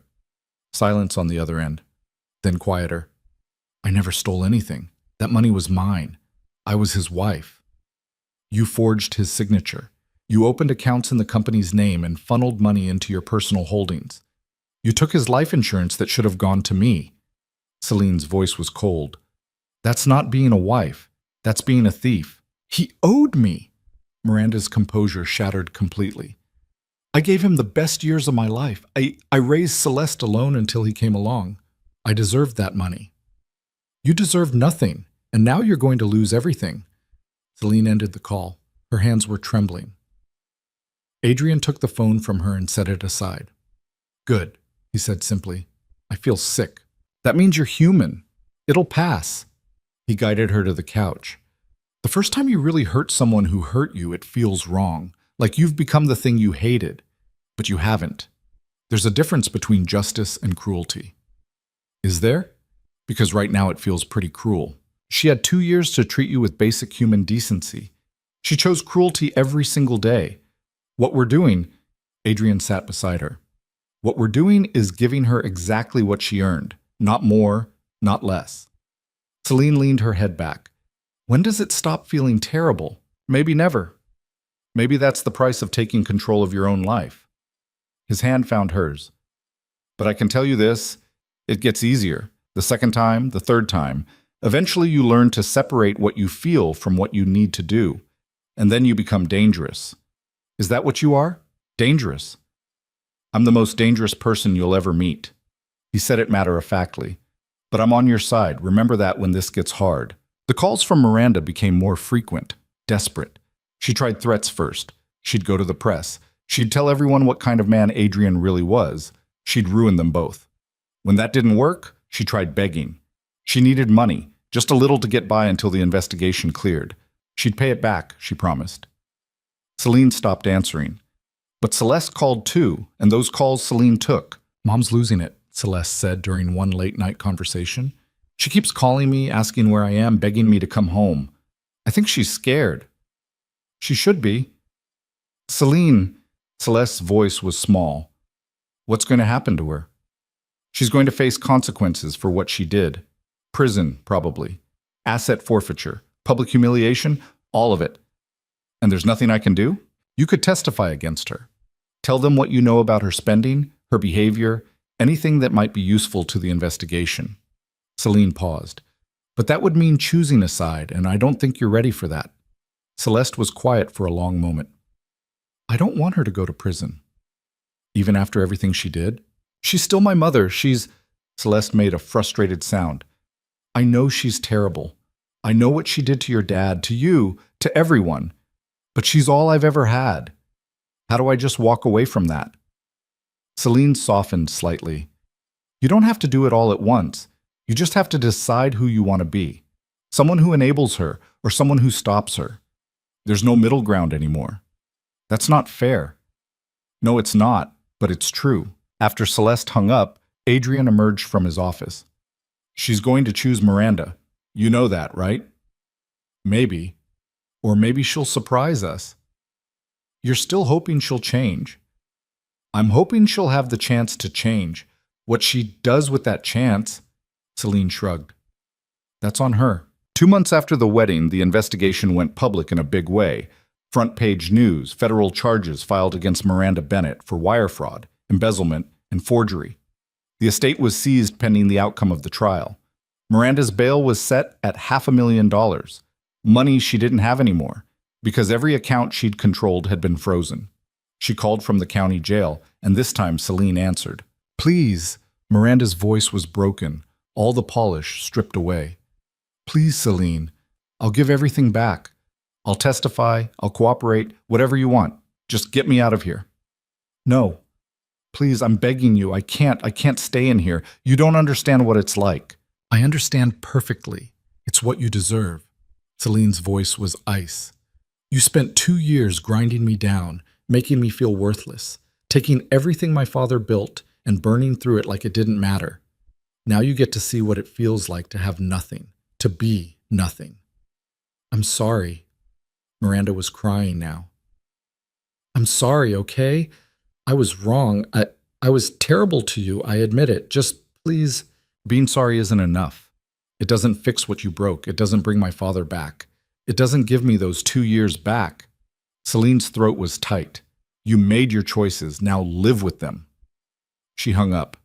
This time, she didn't feel sick. She felt nothing at all. Adrian found her standing at the windows, staring out at the city. How do you feel? He asked. Empty. Is that normal? Yes. You just drew a line in the sand, decided that some things can't be forgiven, some people can't be saved. That takes something out of you. He stood beside her. But it also makes you stronger, because now you know exactly what you're capable of. I'm capable of destroying someone who destroyed me first. You're capable of protecting yourself, of demanding justice when everyone else would tell you to be the bigger person and move on. Adrian's reflection in the glass was sharp. The world tells women to forgive, to be gracious, to turn the other cheek, but sometimes the right thing to do is burn it all down and build something new from the ashes. Selene turned to face him. Is that what we're doing? That's exactly what we're doing. The trial was set for 6 months out. In the meantime, Miranda sat in county lockup, unable to make bail, unable to contact anyone except her court-appointed attorney. The press had a field day. Wealthy widow steals from dead husband's estate, faces decades in prison. Some outlets painted her as a victim of circumstance. Most didn't. Selene watched it all from a distance, insulated by Adrian's name and money and the fortress he'd built around them both. But she knew the real confrontation was still coming. It arrived in the form of an invitation. Victoria dropped it on Selene's desk one afternoon. Heavy cardstock, elegant script, the kind of invitation that cost more than most people spent on rent. The Hartwell Foundation Gala, Victoria said. Annual fundraiser for the city's elite. $5,000 a plate. Everyone who matters will be there. Selene scanned the invitation. Why are you showing me this? Because Adrian wants to go. And he wants to bring you. Victoria's smile was thin. It's time to introduce you to the real players in this city. The people who control the money, the power, the decisions that shape everything. You've been hidden away for 2 months. They're curious. Curious isn't good. Curious is opportunity. You show up on Adrian's arm. You show them you're not some delicate flower who needs protection. You show them you're a threat in your own right. Victoria leaned against the desk.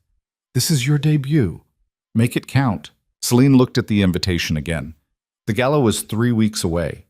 3 weeks to prepare for the kind of event where one wrong word could destroy a reputation, where alliances were formed and broken over champagne and canapes, where people smiled at you while plotting your downfall. She thought about the girl who used to scrub floors and swallow insults. That girl was gone. What do I need to know? Selene asked. Victoria's smile widened. Everything, and we don't have much time.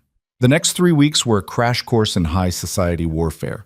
Victoria taught her which families controlled which industries, who was sleeping with whom, which seemingly friendly faces hid the sharpest knives. Diana drilled her on current events, economic trends, political developments, anything that might come up in conversation.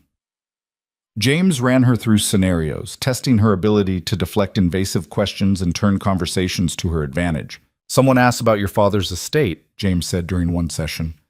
What do you say? I say the matter is in the hands of the authorities, and I'm confident justice will be served. Too stiff. Try again, Selene thought. I say my father was a good man who deserved better, and I'm making sure his legacy is protected. Then I change the subject to their business or family or whatever gets them talking about themselves. James nodded approval. Better. People love talking about themselves. Use that. Adrian watched most of these sessions from the sidelines, occasionally offering input, but mostly letting his team shape her. Once, after a particularly brutal practice round with Victoria, he'd pulled Selene aside. You don't have to do this, he'd said quietly. The gala, the performance, any of it. If you want to stay here, stay private, I'll make it work. No, Selene shook her head. I'm tired of hiding. I want them to see me. I want them to know I'm not going anywhere. They're going to come at you hard, test you, provoke you, try to find weaknesses. Let them try. Selene met his eyes. I've survived worse than rich people at a party. He'd smiled at that. Yes, you have. The night of the gala, Diana arrived with a garment bag that she hung carefully in Celine's closet. What is it? Selene asked. Open it. The dress was midnight blue, almost black in certain light, with a neckline that plunged just low enough to be daring and a skirt that moved like water. It was stunning, powerful, the kind of dress that announced you were someone worth noticing. Adrian chose it, Diana said. He has good taste. He has expensive taste. Same thing in this world. Diana began laying out jewelry. The diamonds you wore at the wedding won't work here, too traditional. We need something with edge. She produced a necklace, white gold and sapphires, modern and sharp. The earrings matched. When Selene put them on, she barely recognized herself. The woman in the mirror looked dangerous. Good. Adrian was waiting when she emerged, dressed in a black tuxedo that fit him like it had been made specifically for his body, which it probably had been. He'd abandoned the wheelchair completely tonight. This event was important enough that he was revealing the truth to the people who mattered. When he saw her, something shifted in his expression. You look... He stopped, shook his head. Forget it. You know how you look. How do I look? Like you could destroy someone's entire world before dessert. He offered his arm. Ready to make an entrance? The gala was being held at the Meridian Hotel, the kind of place that had doormen in white gloves and chandeliers worth more than most houses. When Selene and Adrian arrived, every head in the entrance hall turned. She felt the weight of their stares like physical pressure. Curiosity, calculation, envy, disdain. They were all there, mixed together in expressions that tried to be polite. Adrian kept his hand at the small of her back, guiding her through the crowd. The woman in red at 2 o'clock is Senator Walsh's wife. She hates her husband and loves gossip. The man talking to her is Devin Cross, tech billionaire with political ambitions. The couple by the bar are the Hartfords, old money, suspicious of everyone who isn't, and the woman heading straight for us. Is someone you don't like? Selene finished, reading his body language. That obvious? You just went rigid.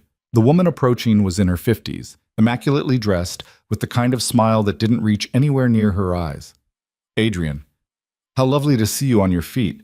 I'd heard rumors, but I didn't believe them. Catherine. Adrian's tone was polite ice. May I introduce my wife, Selene? Catherine's eyes raked over Selene like she was inventory. How charming. I wasn't aware you were the marrying type, Adrian. What changed? I met the right person, Adrian said smoothly. How romantic. Catherine's smile sharpened. Though I have to say, I was surprised to hear you married Richard Bennett's daughter. Such a tragedy. What happened to that family? I heard the widow is facing criminal charges. There it was, the first thrust. Selene met Catherine's eyes steadily. Stepmother. She was my stepmother, not my mother, and yes, she's facing charges for what she did. Justice delayed isn't justice denied. Of course. Still, it must be difficult for you. All that scandal attached to your name. The scandal is attached to her name, not mine. I'm a Voss now. Selene let the words land. And the Voss name carries quite a bit of weight, doesn't it? Catherine's smile tightened. Indeed it does. Well, enjoy the evening. She swept away. Adrian's hand squeezed Selene's gently. First blood to you. Was that a test? Everything tonight is a test. He guided her toward the ballroom. And you just passed round one. The evening unfolded in a series of carefully orchestrated encounters. Victoria appeared with a tech investor who wanted to discuss Adrian's real estate portfolio. James materialized with a judge who had questions about a case involving one of Adrian's companies. Each time, Selene stood beside Adrian, contributing just enough to show she understood what was being discussed, deflecting personal questions with practiced ease. You're doing well, Victoria murmured during a brief pause. Better than I expected. I'm terrified. Good. Fear keeps you sharp. Just don't let them see it. Victoria nodded toward a cluster of women near the windows. Senator Walsh's wife is watching you. She's going to approach soon. Be ready. Sure enough, 5 minutes later, the senator's wife, Patricia, cornered Selene near the champagne fountain. Mrs. Voss, I've been dying to meet you. Patricia had the kind of voice that suggested she was sharing a secret. Tell me, how did you and Adrian meet? The story I heard was so romantic, but I'm sure it's been exaggerated. We met through family business, Selene said carefully. It wasn't particularly romantic. Oh, how disappointing. I was hoping for something more dramatic. Patricia leaned in. Is it true your stepmother tried to force you into the marriage? Selene's spine stiffened. Where did you hear that? Oh, you know how people talk. They say she owed Adrian money and offered you up as payment, like something out of a Victorian novel. Patricia's eyes gleamed. Of course, I told everyone that was ridiculous. You clearly married for love. The lie was so transparent, it was almost funny. Patricia wasn't defending Selene. She was fishing for confirmation, trying to get Selene to either confirm or deny the rumors so she could spread the truth to her friends. People say a lot of things, Selene said evenly. Very little of it is true, but I suppose that won't stop them from talking. Exactly. That's what I always say. Patricia touched Selene's arm conspiratorially. Between you and me, I think it's wonderful that you found happiness despite everything. And Adrian is so protective of you, isn't he? I saw how he looked at that awful Catherine when she mentioned your stepmother. Adrian is protective of what's his. Selene kept her smile pleasant. I'm fortunate to have him. And he's fortunate to have you, such a strong woman, surviving everything you've been through. Patricia's voice dripped with false sympathy. It must have been terrible, losing your father and then being treated so poorly by that woman. I can't imagine. No, Selene thought, you can't. It was difficult, she said aloud, but I'm past that now. Of course you are, and now you have everything, wealth, status, a powerful husband. Patricia's smile was sharp. Some women would kill for what you have. Some women probably will try, Selene said lightly. Good thing I know how to protect myself. Patricia laughed, but her eyes were calculating. I like you. You're tougher than you look. Thank you. I'll take that as a compliment. After Patricia drifted away, Diana appeared at Selene's elbow. Well handled, she's going to tell everyone you're a threat, which is exactly what we want. Is it? In this world? Absolutely. Weakness gets you eaten alive. Strength gets you respect, or at least caution, which is almost as good. Diana handed her a fresh glass of champagne. You're doing better than most people on their first outing. Keep it up. The dinner was a multi-course affair that seemed designed to last forever. Selene found herself seated between Adrian and a hedge fund manager who spent 20 minutes explaining why cryptocurrency was the future before his wife kicked him under the table. Across from her, a real estate developer's wife asked pointed questions about Selene's education, her family background, her plans for the future. I'm still figuring that out, Selene said honestly. Right now I'm focused on learning everything I can about Adrian's businesses and finding ways to contribute. How modern, the woman said with a smile that suggested it wasn't a compliment. Most wives in your position would be focused on charity work and social climbing. I'm not most wives. No, you're certainly not. The woman sipped her wine. I suppose when you marry someone like Adrian Voss, traditional expectations go out the window. I suppose they do. By the time dessert arrived, Selene felt like she'd been through a war. Every conversation was a minefield, every smile a potential trap. She understood now why Adrian had spent weeks preparing her. One wrong word, one moment of weakness, and these people would tear her apart. But she hadn't given them that moment. As the evening wound down and people began filtering toward the exits, Adrian leaned close. There's someone I want you to meet, he said quietly. The woman in silver by the east doors. Margaret Chen. Selene followed his gaze. The woman was older, maybe 70, with gray hair pulled back in an elegant knot and eyes that missed nothing. Who is she? The most powerful person in this room. She controls more wealth than everyone here combined, and she doesn't advertise it. If she approves of you, doors open. If she doesn't, Adrian's expression was serious. She's the real test. Everything else tonight was just warm-up. Selene's stomach dropped. Why didn't you tell me this earlier? Because I wanted you to be yourself, not someone trying to impress her. She can smell desperation from across the room. He offered his arm. Ready? No. Yes. They crossed the ballroom together. Margaret Chen watched them approach with an expression that gave nothing away. Mrs. Chen, Adrian said warmly, may I introduce my wife, Selene? Margaret extended her hand. Selene shook it, surprised by the strength in the older woman's grip. Mrs. Voss, Margaret said. Her voice was cultured, precise. I've heard quite a bit about you. I can only imagine what you've heard. Most of it unflattering, I'm sure. People in this city love a good scandal. Margaret's eyes were sharp. I knew your father, you know. Not well, but we served on a board together years ago. He was an honest man in a world that doesn't value honesty. Celine's throat tightened. He was. I was sorry to hear about his passing, and sorrier still to hear about what happened after. Margaret paused. Your stepmother was at this very gala 2 years ago, spending money that didn't belong to her and acting like she'd earned it. I remember thinking someone should stop her. I'm glad someone finally did. You know about the charges. My dear, I know about everything. It's how I've stayed alive this long. Margaret smiled slightly. The question is, what do you plan to do now? You've married well, extracted justice from the woman who wronged you. Where do you go from here? It was the question Selene had been avoiding. What did she want now that she'd gotten her revenge? I want to build something that matters, she said slowly. My father spent his life creating jobs, helping people, making something useful. I want to do the same, but I want to do it in a way that no one can take it from me. Margaret studied her for a long moment. Then she nodded. Good answer. Most people in your position would say they want to enjoy their newfound wealth, or focus on being a good wife, or some other vapid nonsense. She glanced at Adrian. You chose well. She has potential. I know, Adrian said. Don't waste it. Margaret turned back to Selene. If you're serious about building something, come see me next week. I sit on the boards of several foundations looking for fresh leadership. We'll talk about what you're capable of. She walked away before Selene could respond. What just happened? Selene asked. You passed the real test, Adrian said. Margaret Chen doesn't offer mentorship lightly. If she's willing to talk to you, it means she sees something worth investing in. I don't understand. You will. He guided her toward the exit. Come on, we've done enough for one night.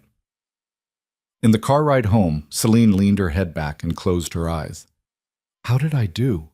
Really? Better than expected. Better than I did my first time. Adrian's hand found hers in the darkness.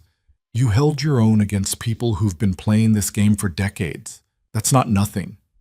It felt like nothing. It felt like I was drowning and trying not to show it. That's what power feels like when you're learning to use it. Uncomfortable and terrifying, and like you're one mistake away from disaster. His thumb traced circles on her palm. But you didn't make any mistakes. You were exactly who you needed to be. Selene opened her eyes and looked at him. Who was that? Yourself, just sharper, more dangerous. He smiled. The woman I knew you could become. Back at the penthouse, Selene kicked off her heels and collapsed onto the couch. Adrian poured them both whiskey and sat beside her. To surviving your first society event, he said, raising his glass. To surviving. She clinked her glass against his and drank. The whiskey burned going down, but in a good way. When's the next one? 2 weeks. Smaller event, fewer sharks. You'll be fine. What if I'm not fine? What if I mess up, say the wrong thing, embarrass you? Then we handle it, together. Adrian set down his glass. You're not alone in this anymore, Selene. Whatever happens, we face it as partners. That was the deal. Partners. The word settled over her like a blanket. She'd spent so long being alone, first in grief, then in survival, that she'd forgotten what it felt like to have someone in her corner. Someone who saw her struggling and didn't use it against her. Thank you, she said quietly. For what? For seeing me. When no one else did. When I didn't even see myself. Adrian was quiet for a moment. Then he reached out and tucked a strand of hair behind her ear, the gesture achingly gentle. I told you before. I chose you because you were already strong. I just gave you a reason to stop hiding it. His gray eyes were intense.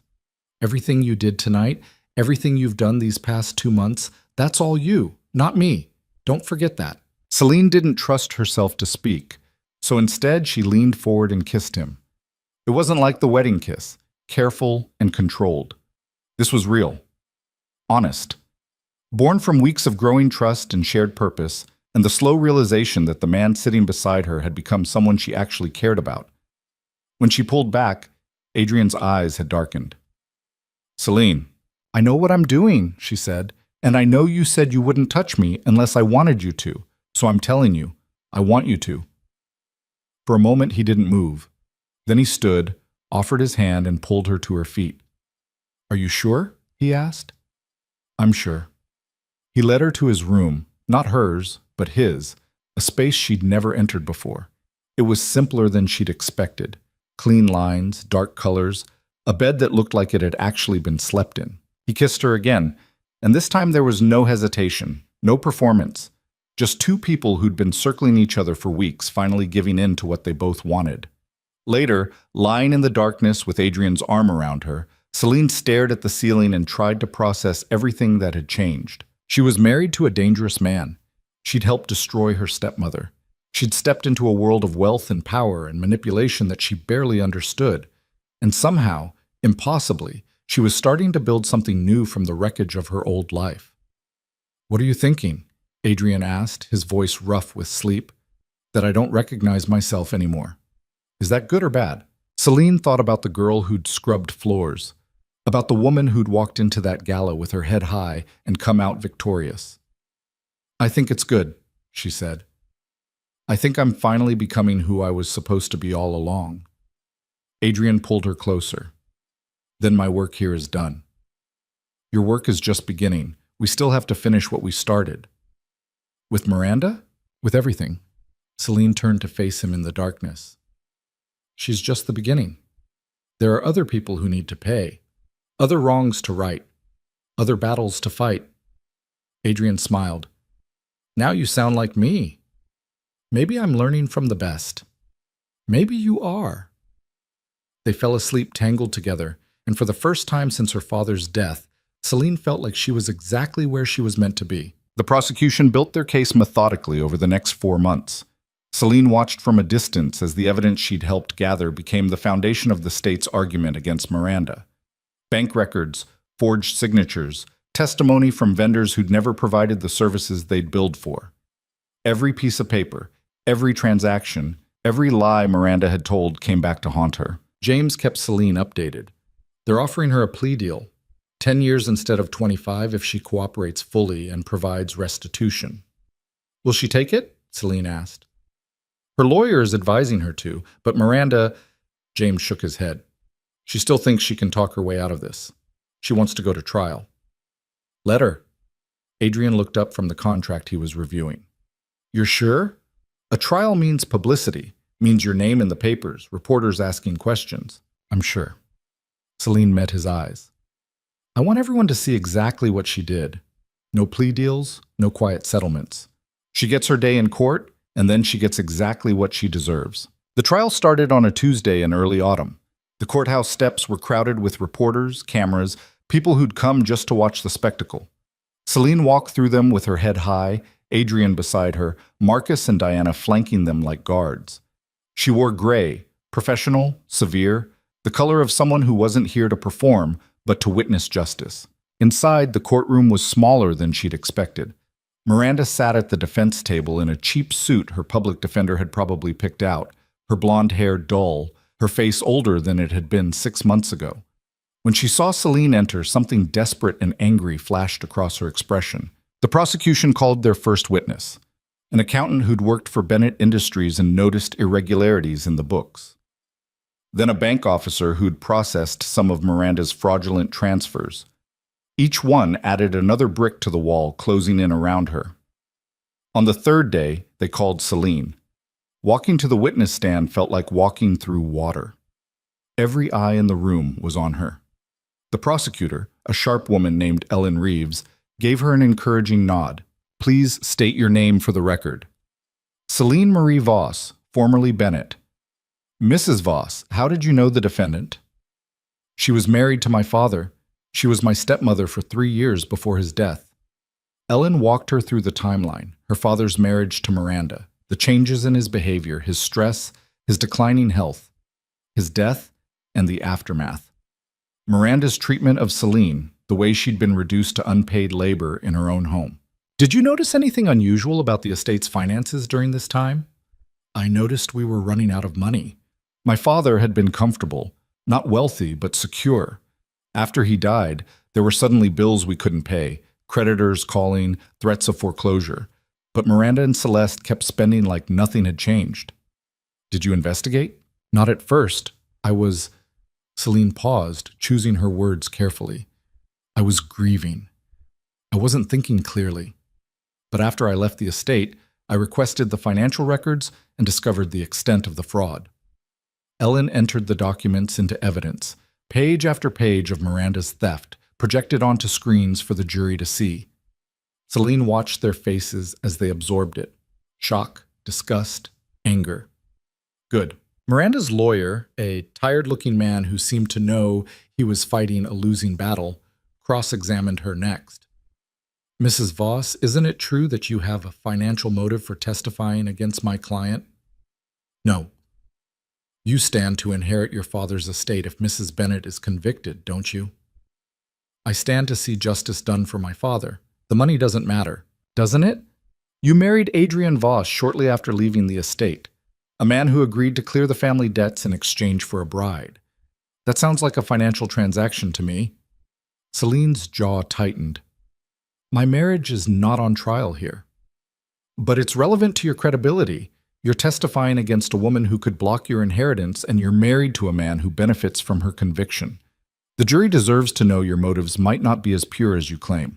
My motive, Selene said clearly, is that she stole from my father. She forged his signature, embezzled from his company, and contributed to the stress that killed him. Those are facts, not opinions. The financial records prove it. My testimony is just context. The lawyer tried a few more angles, but Ellen objected to most of them. When Selene finally stepped down, her hands were shaking, but her voice had never wavered. Adrian was waiting in the hallway. He pulled her into a quiet corner, his hands cupping her face. You did well, he said. I wanted to scream at him. At her. At all of it. But you didn't. You stayed controlled, credible. That's what matters. He pressed his forehead to hers. It's almost over. The prosecution rested their case 3 days later. Miranda's defense was thin. She claimed she'd had permission to access the accounts, that Richard had wanted her to invest the money, that everything had been a misunderstanding. But the paper trail contradicted every claim. The jury deliberated for 6 hours. Guilty on all counts. The courtroom erupted. Miranda's lawyer asked for time to prepare sentencing arguments. The judge set a date 4 weeks out and remanded Miranda to custody pending sentencing. As they led her away in handcuffs, Miranda turned and locked eyes with Selene. The hatred there was pure and absolute.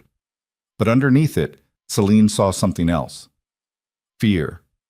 The sudden understanding that she'd lost everything and there was no getting it back. Selene didn't look away. She met Miranda's stare with her own, unflinching, until the deputies pulled her through the door and she disappeared from sight.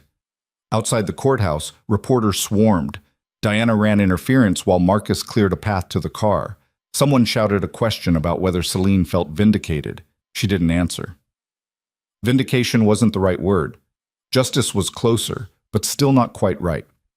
What she felt was free. The sentencing hearing was quieter. The prosecution recommended 20 years. Miranda's lawyer begged for leniency. His client was a mother, a widow, someone who'd made mistakes but deserved a second chance. The judge wasn't swayed. Mrs. Bennet, you systematically defrauded your late husband's estate, forged legal documents, and showed no remorse for your actions. You spent 2 years living off money you stole while your stepdaughter suffered. This court sees no reason for leniency. 22 years. With good behavior, she might see parole in 18. Miranda crumpled when she heard the sentence. She'd be 70 before she was free. Her life, as she'd known it, was over. Selene felt nothing watching her break down. No satisfaction, no triumph, no sadness. Just a sense of something heavy finally lifting off her shoulders. It's done, Adrian said quietly. It's done, Selene agreed. But there was one more piece to settle. The estate sale happened on a cold November morning. Everything Miranda and Celeste hadn't already sold was auctioned off to pay the court-ordered restitution. Furniture, artwork, dishes, clothes. Strangers walked through the rooms where Selene had grown up, picking through her family's history like it was a garage sale. Selene bought back 3 things. Her father's desk from his study, the one where he'd taught her about business and integrity. A photograph of her parents from before her mother died, both of them young and happy and unaware of what was coming.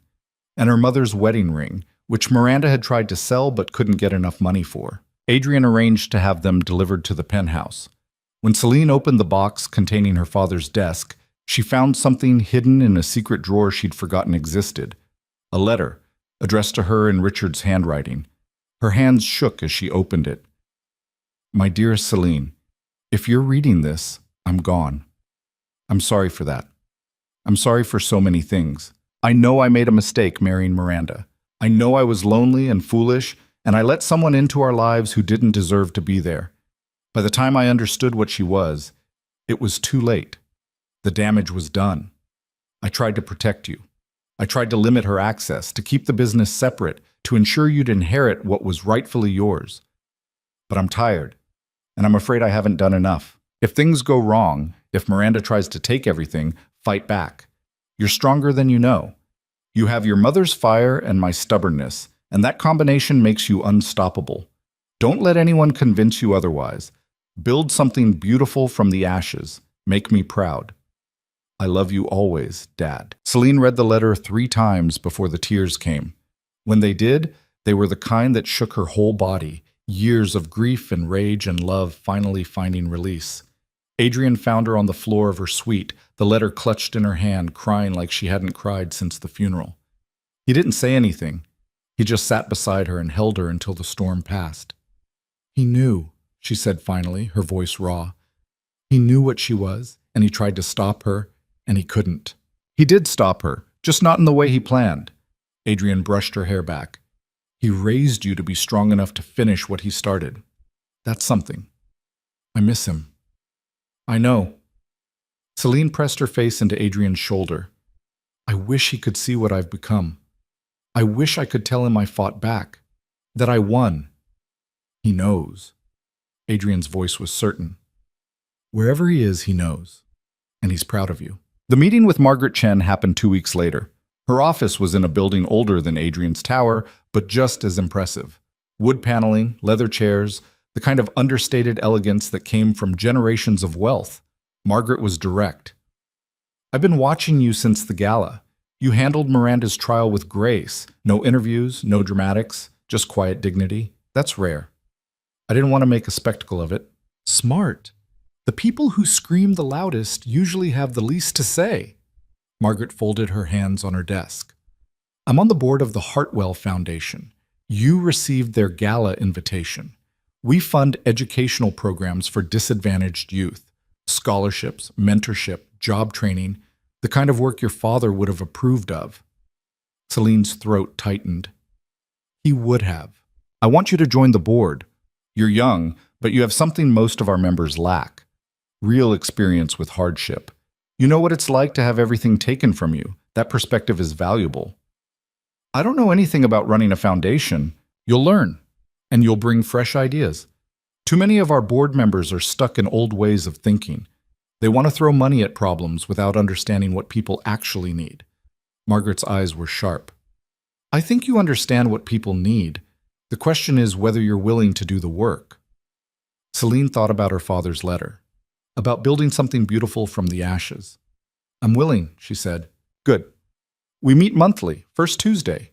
Diana has the details. Margaret stood, signaling the meeting was over. Then she paused. One more thing. Your stepmother's daughter, Celeste. What happened to her? Selene blinked at the subject change. She ran away before the wedding. She's been living with her boyfriend somewhere outside the city. Why? Because I'm curious whether you plan to help her or let her drown. The question hung in the air. Selene had been avoiding thinking about Celeste. The girl had texted a few times after the trial, apologizing again, asking if there was anything she could do. Selene hadn't responded. Part of her thought Celeste deserved to figure it out on her own. The other part remembered that Celeste was young and scared and had spent her whole life being shaped by Miranda's poison. I don't know yet, Selene admitted. Margaret nodded. That's an honest answer, but you should decide soon. People who drift without direction usually end up somewhere they don't want to be.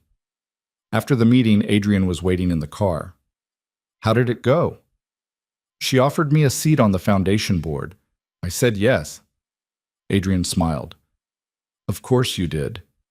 And she asked about Celeste. His smile faded. What did you tell her? That I don't know what to do about her. Selena stared out the window. Part of me wants to help. Part of me thinks she needs to save herself. I can't figure out which part is right. Maybe both parts are right. Maybe you help, but only if she's willing to do the work. Adrian's hand found hers. You can't save someone who doesn't want to be saved, but you can offer a hand to someone who's trying to climb out of the hole themselves. Selene thought about that. Then she pulled out her phone and typed a message to Celeste. If you're serious about changing, about being someone different than your mother, I can help. But I need to know you're committed. Are you? The response came 10 minutes later. Yes. I'm serious. I don't want to end up like her. Please. Selene showed the message to Adrian. What do you think? I think you're a better person than I am. I would have cut her loose months ago. That's because you're practical. I'm stubborn. Selene typed back. Meet me at the penthouse tomorrow. We'll talk. The next day, Celeste arrived looking nothing like the spoiled girl who'd lived in the estate. Her hair was darker, pulled back in a simple ponytail. She wore jeans and a sweater that had seen better days. When she saw Selene, her eyes filled with tears. Thank you for seeing me. Selene gestured to the couch. Sit. Tell me what you've been doing. Celeste sat on the edge of the cushion like she might bolt at any moment. Marcus got a job at a garage. I've been working at a coffee shop. It's not much, but it's honest work. And it's... She paused. It's the first time I've ever had to actually work for something. How does it feel? Terrible. Humbling? Kind of good, actually. Celeste twisted her hands together. I've been thinking a lot about everything. About Mom. About what she did. About how I just went along with it because it was easier than questioning her. You were young. I was old enough to know better. Old enough to see that what she was doing to you was wrong. Celeste's voice cracked. I'm so sorry, Selene, for all of it. For not standing up for you, for being cruel, for being useless. You deserved so much better. Selene studied her stepsister. The apology sounded real. The regret looked genuine. But words were easy. Actions were what mattered. What do you want from me? Selene asked. I don't know. Forgiveness, maybe? Or just a chance to prove I'm not her? That I can be better? Celeste met her eyes. I know I don't deserve it, but I'm asking anyway. Selene was quiet for a long moment. Then she said, I'm on the board of a foundation that helps young people get education and job training. If you're serious about building a real life, I can get you into a program. Business management, accounting, something practical that you can build a career on. Celeste's eyes widened. You do that? After everything? I do it because everyone deserves a chance to be better than their worst moments. Even you. Selene's voice was firm. But if you waste this opportunity, if you fall back into old patterns, we're done. I'm offering you a hand up, not a free ride. Understand? I understand. Celeste was crying openly now. Thank you. I won't waste it. I promise. We'll see. After Celeste left, Adrian emerged from his office. You're gambling on her. I know. She might disappoint you. She might. Or she might actually change. Either way, I tried. That's more than anyone tried for me when I needed it. Selene leaned against him. Maybe that's the point. Breaking the cycle. Being the person I needed when I had no one. Adrian kissed the top of her head. You're going to change the world, aren't you? I'm going to try, one person at a time. 6 months later, Selene stood in front of the foundation board presenting her first major initiative, a program that paired young people from disadvantaged backgrounds with mentors in their chosen fields. Job shadowing, skill training, networking opportunities, the kind of comprehensive support that could actually change lives. Margaret Chen watched from the head of the table, her expression unreadable. When Selene finished, she asked a single question. How much will it cost? Selene had the numbers ready. $2 million in the first year, $3 million to sustain it long term. I've already identified corporate sponsors willing to contribute half that. The foundation would need to cover the rest. Another board member frowned. That's a significant investment. What's the expected return? You can't measure this kind of return in dollars, Selene said. But if we're talking outcomes, I expect at least 60% of participants to secure meaningful employment within 2 years. I expect 20% to pursue higher education. I expect every single one of them to have opportunities they wouldn't have had otherwise. And I expect some of them to come back and mentor the next generation. That's the return. people who become contributors instead of casualties. The board voted, 7 in favor, 2 against, 1 abstention. The program was approved. Walking out of the meeting, Margaret fell into step beside Selene. Well done. You've learned quickly. I had good teachers. You had the raw material already. We just helped you polish it. Margaret paused at the elevator. Your father would be proud. You're building exactly the kind of legacy he'd want. The words hit Selene harder than she'd expected. Thank you. That means more than you know. I know exactly how much it means. That's why I said it. Margaret smiled, a rare expression. Keep going. You're just getting started. That evening, Selene found Adrian on the penthouse terrace, looking out at the city.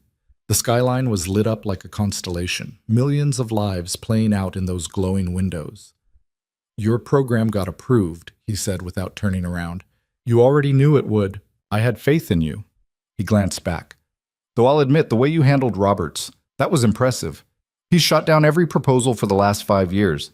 Getting him to abstain instead of voting no is practically a miracle. I told him his grandson would benefit from the program. He's been struggling to find work after dropping out of college.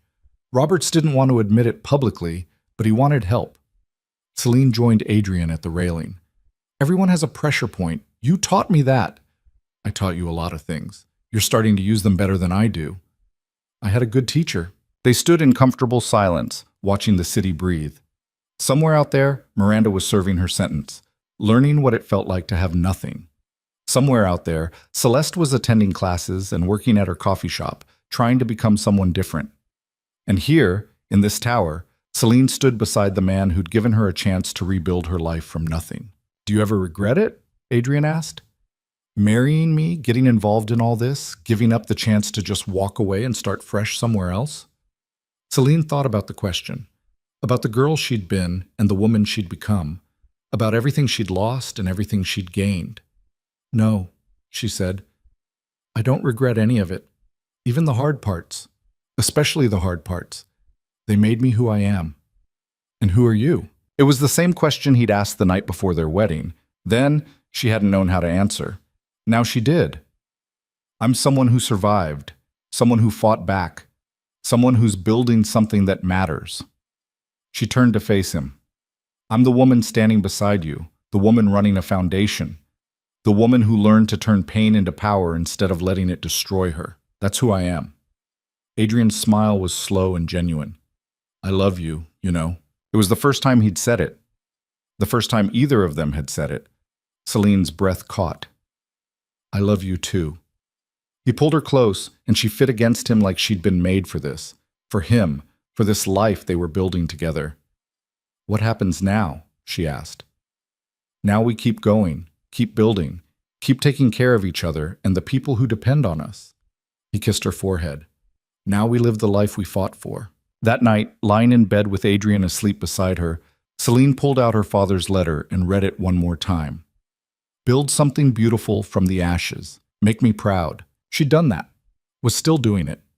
Every day she woke up and chose to be someone who created instead of destroyed, who helped instead of hurt, who turned her anger into something useful instead of letting it poison her. That was the legacy her father had wanted, not money or power or revenge, though she'd claimed all three. The real legacy was becoming someone who made the world better than she'd found it. She folded the letter carefully and put it back in its drawer. Then she curled into Adrian's warmth and let herself feel something she hadn't felt in years. Peace. The foundation program launched 3 months later with 20 participants. Selene interviewed every single one of them personally. She heard stories that echoed her own, families that had fallen apart, parents who'd failed them, systems that had chewed them up and spit them out. And she saw in their eyes the same fire she'd carried through 2 years of hell, the determination to be more than their circumstances. We're going to work hard, she told them on the first day. This isn't charity, this is opportunity. What you do with it is up to you. But I'm here. My team is here. And we're invested in seeing you succeed. One girl, maybe 19, with wary eyes and defensive posture, raised her hand. Why? Why do you care what happens to us? Selene could have given a dozen polished answers. Instead, she gave the truth. Because someone gave me a chance when I had nothing. Someone saw potential in me when I couldn't see it in myself. And that changed everything. I'm paying it forward. That's all. 6 months into the program, 15 of the 20 participants were thriving. 3 had dropped out. 2 were struggling but still showing up. Selene considered that a victory. Celeste was one of the success stories. She'd completed her business certification and landed a junior position at one of Victoria's real estate firms. She called Selene once a week to report her progress, always anxious, always trying too hard to prove she was worthy of the second chance. "You don't have to prove anything to me," Selene told her during one of those calls. "Just prove it to yourself. Be the person you want to be, not the person you think I want you to be." "I'm trying," Celeste said. "It's harder than I thought, figuring out who I am when I'm not just mom's daughter or your stepsister, when I'm just me. That's the hardest work there is, but it's worth it." "Are we?" Celeste hesitated. "Are we okay? You and me?" Selene considered the question. They weren't close, probably never would be. Too much history, too many scars. But they weren't enemies anymore either. "We're okay," Selene said. "We're figuring it out. That's enough." A year after the wedding, Adrian threw a party. Not a gala, not a business event, just a celebration for the people who mattered. Victoria and James and Marcus and Diana. Margaret Chen, who'd become something like a friend. A few of the foundation board members. Celeste and Marcus, who'd gotten engaged and seemed genuinely happy. And Selene's program participants, the ones who'd stuck with it and were building real futures. Adrian stood at the center of the penthouse, glass raised. A toast to surviving, to fighting back, to building something that lasts. Everyone drank. Then Selene raised her own glass. "To second chances," she said, looking at Celeste. "To the people who see us when we're invisible." She looked at Adrian. "And to knowing that sometimes the best revenge is living well and refusing to let the people who hurt us define who we become." The applause was genuine, warm. These were people who understood that success wasn't about money or status or power, though they all had those things. Success was about becoming someone you could be proud of, someone who made choices based on who you wanted to be, not who you were running from. Later, when most of the guests had left, Selene found herself back on the terrace with Adrian. The city was still there, still glowing, still full of people struggling and surviving and occasionally thriving. "Happy?" Adrian asked. "Yes. Surprisingly, genuinely happy." Surprising. "A year ago, I was scrubbing floors and thinking my life was over. Now I'm here, with you, running a foundation, making a difference. She shook her head. "It's more than I ever imagined." "You did this," Adrian said firmly. "I gave you an opportunity. You turned it into something real." "We did this. Together."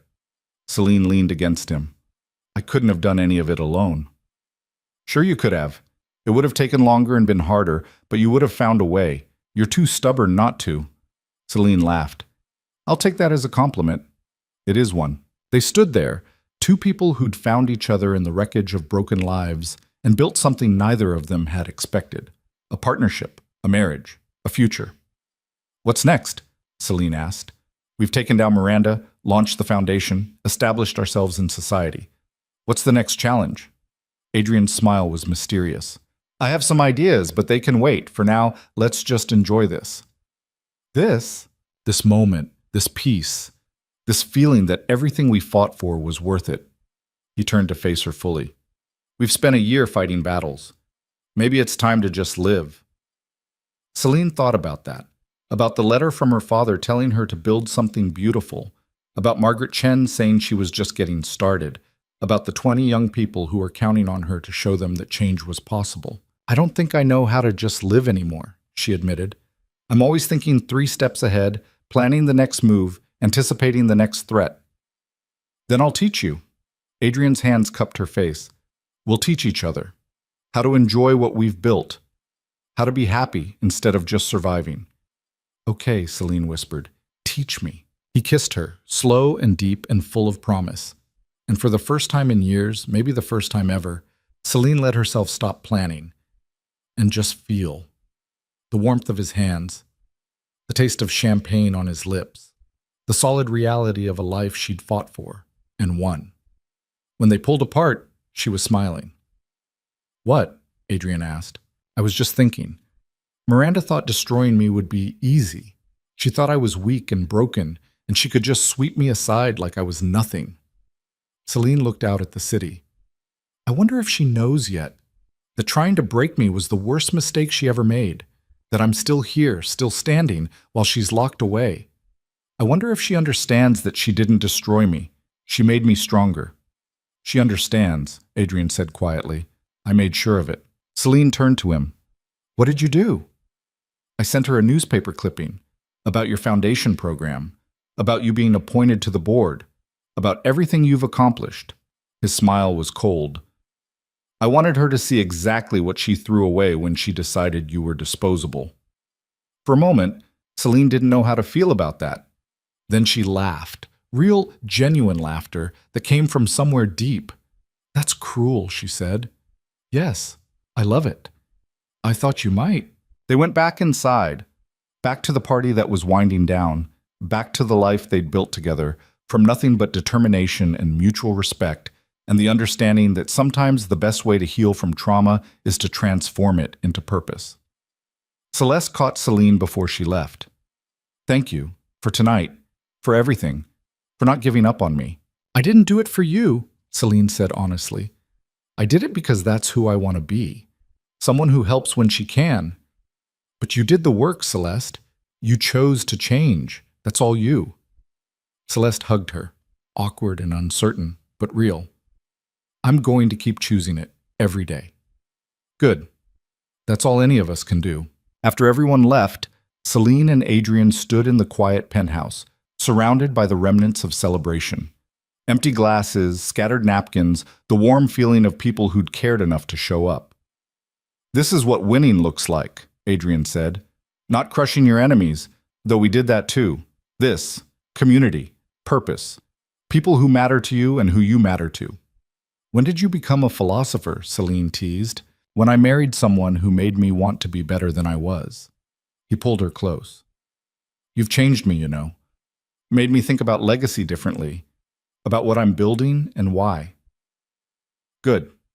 You've changed me too. Made me braver, sharper, more willing to fight for what I deserve. They swayed together in the silence, no music, just the rhythm of two hearts beating in sync. I love this life, Selene said quietly. I love who I am in it, who we are together. So do I.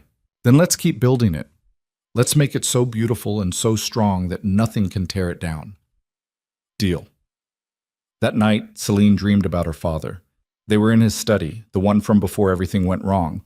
He was teaching her about compound interest, about building wealth slowly and ethically. In the dream, she told him everything. About Miranda's betrayal, about the trial, about Adrian and the foundation and the life she'd built. He smiled at her, pride shining in his eyes. You did good, sweetheart. Better than I could have imagined. I miss you, she said. I know. But you're okay now. Better than okay.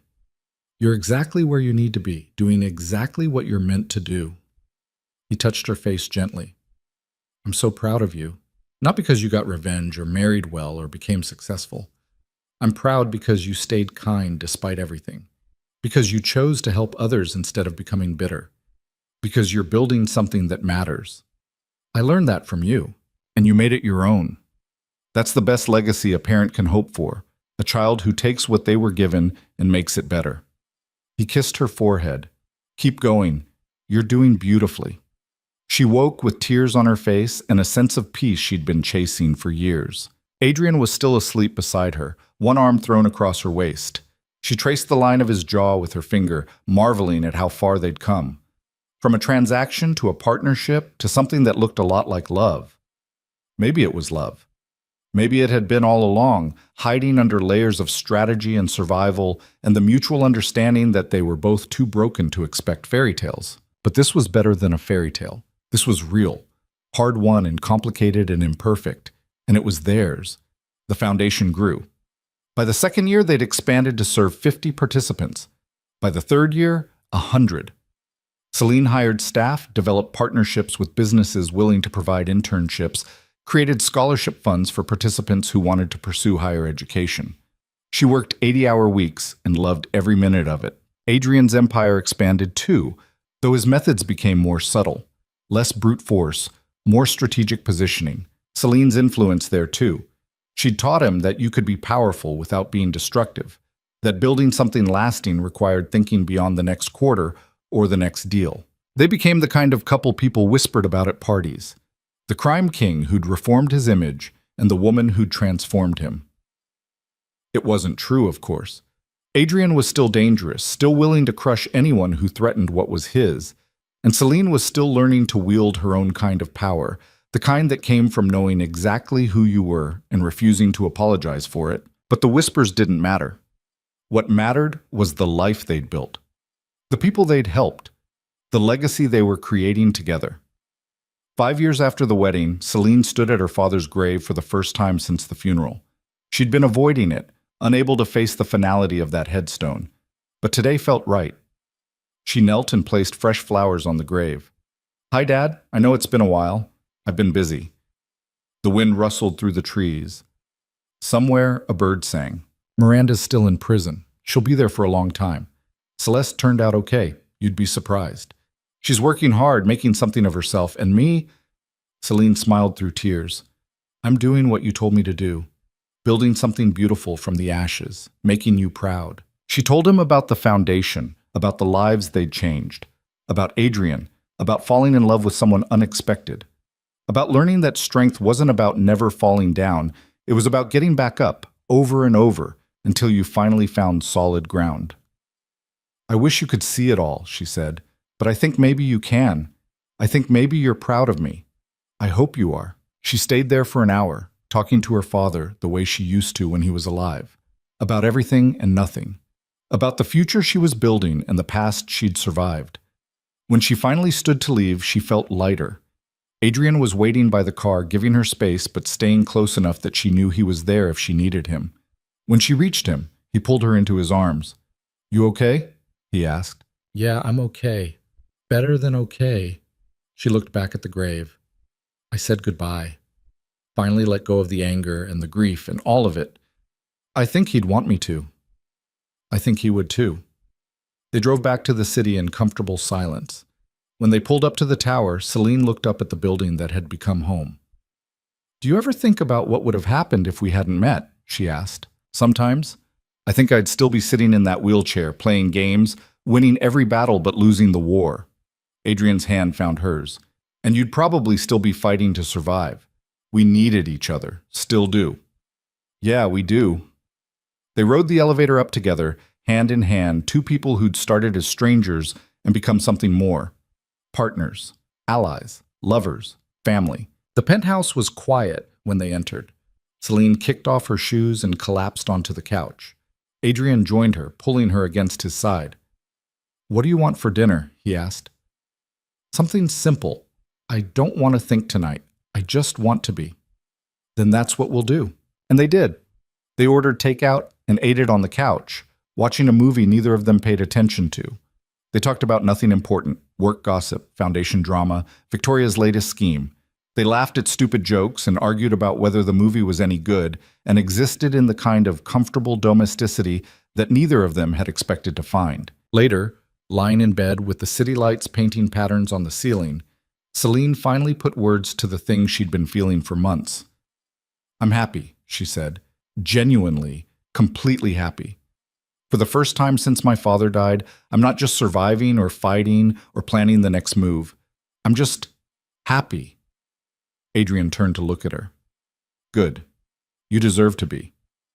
"So do you." "I am. You make me happy. This life makes me happy." He kissed her softly. "Thank you for saying yes, for taking a chance on me when you had every reason to run. Thank you for seeing me when I was invisible, for giving me a reason to fight." They fell asleep tangled together, two people who'd found each other in the wreckage and built something beautiful. And somewhere in a prison cell, Miranda lay awake, probably still cursing the day she'd underestimated the girl she'd tried to break. Probably still regretting every cruel word, every slap, every moment she'd chosen cruelty over kindness. But Selene didn't think about her anymore. Miranda was the past. A chapter closed, a lesson learned. The future was what mattered now. The foundation was expanding into new cities. The program graduates were starting to mentor the next generation. Celeste was thriving, Adrian was planning new ventures, and Selene was exactly where she was meant to be, building a legacy worth leaving. Because that was the thing about revenge. The best kind wasn't destruction, it was transformation. It was taking everything someone tried to use against you and turning it into fuel. It was becoming so successful, so powerful, so undeniably present that they had to live with the knowledge of what they'd lost when they thought you were nothing. Miranda had thought she was destroying Selene. Instead, she'd created a queen, and that queen was just getting started.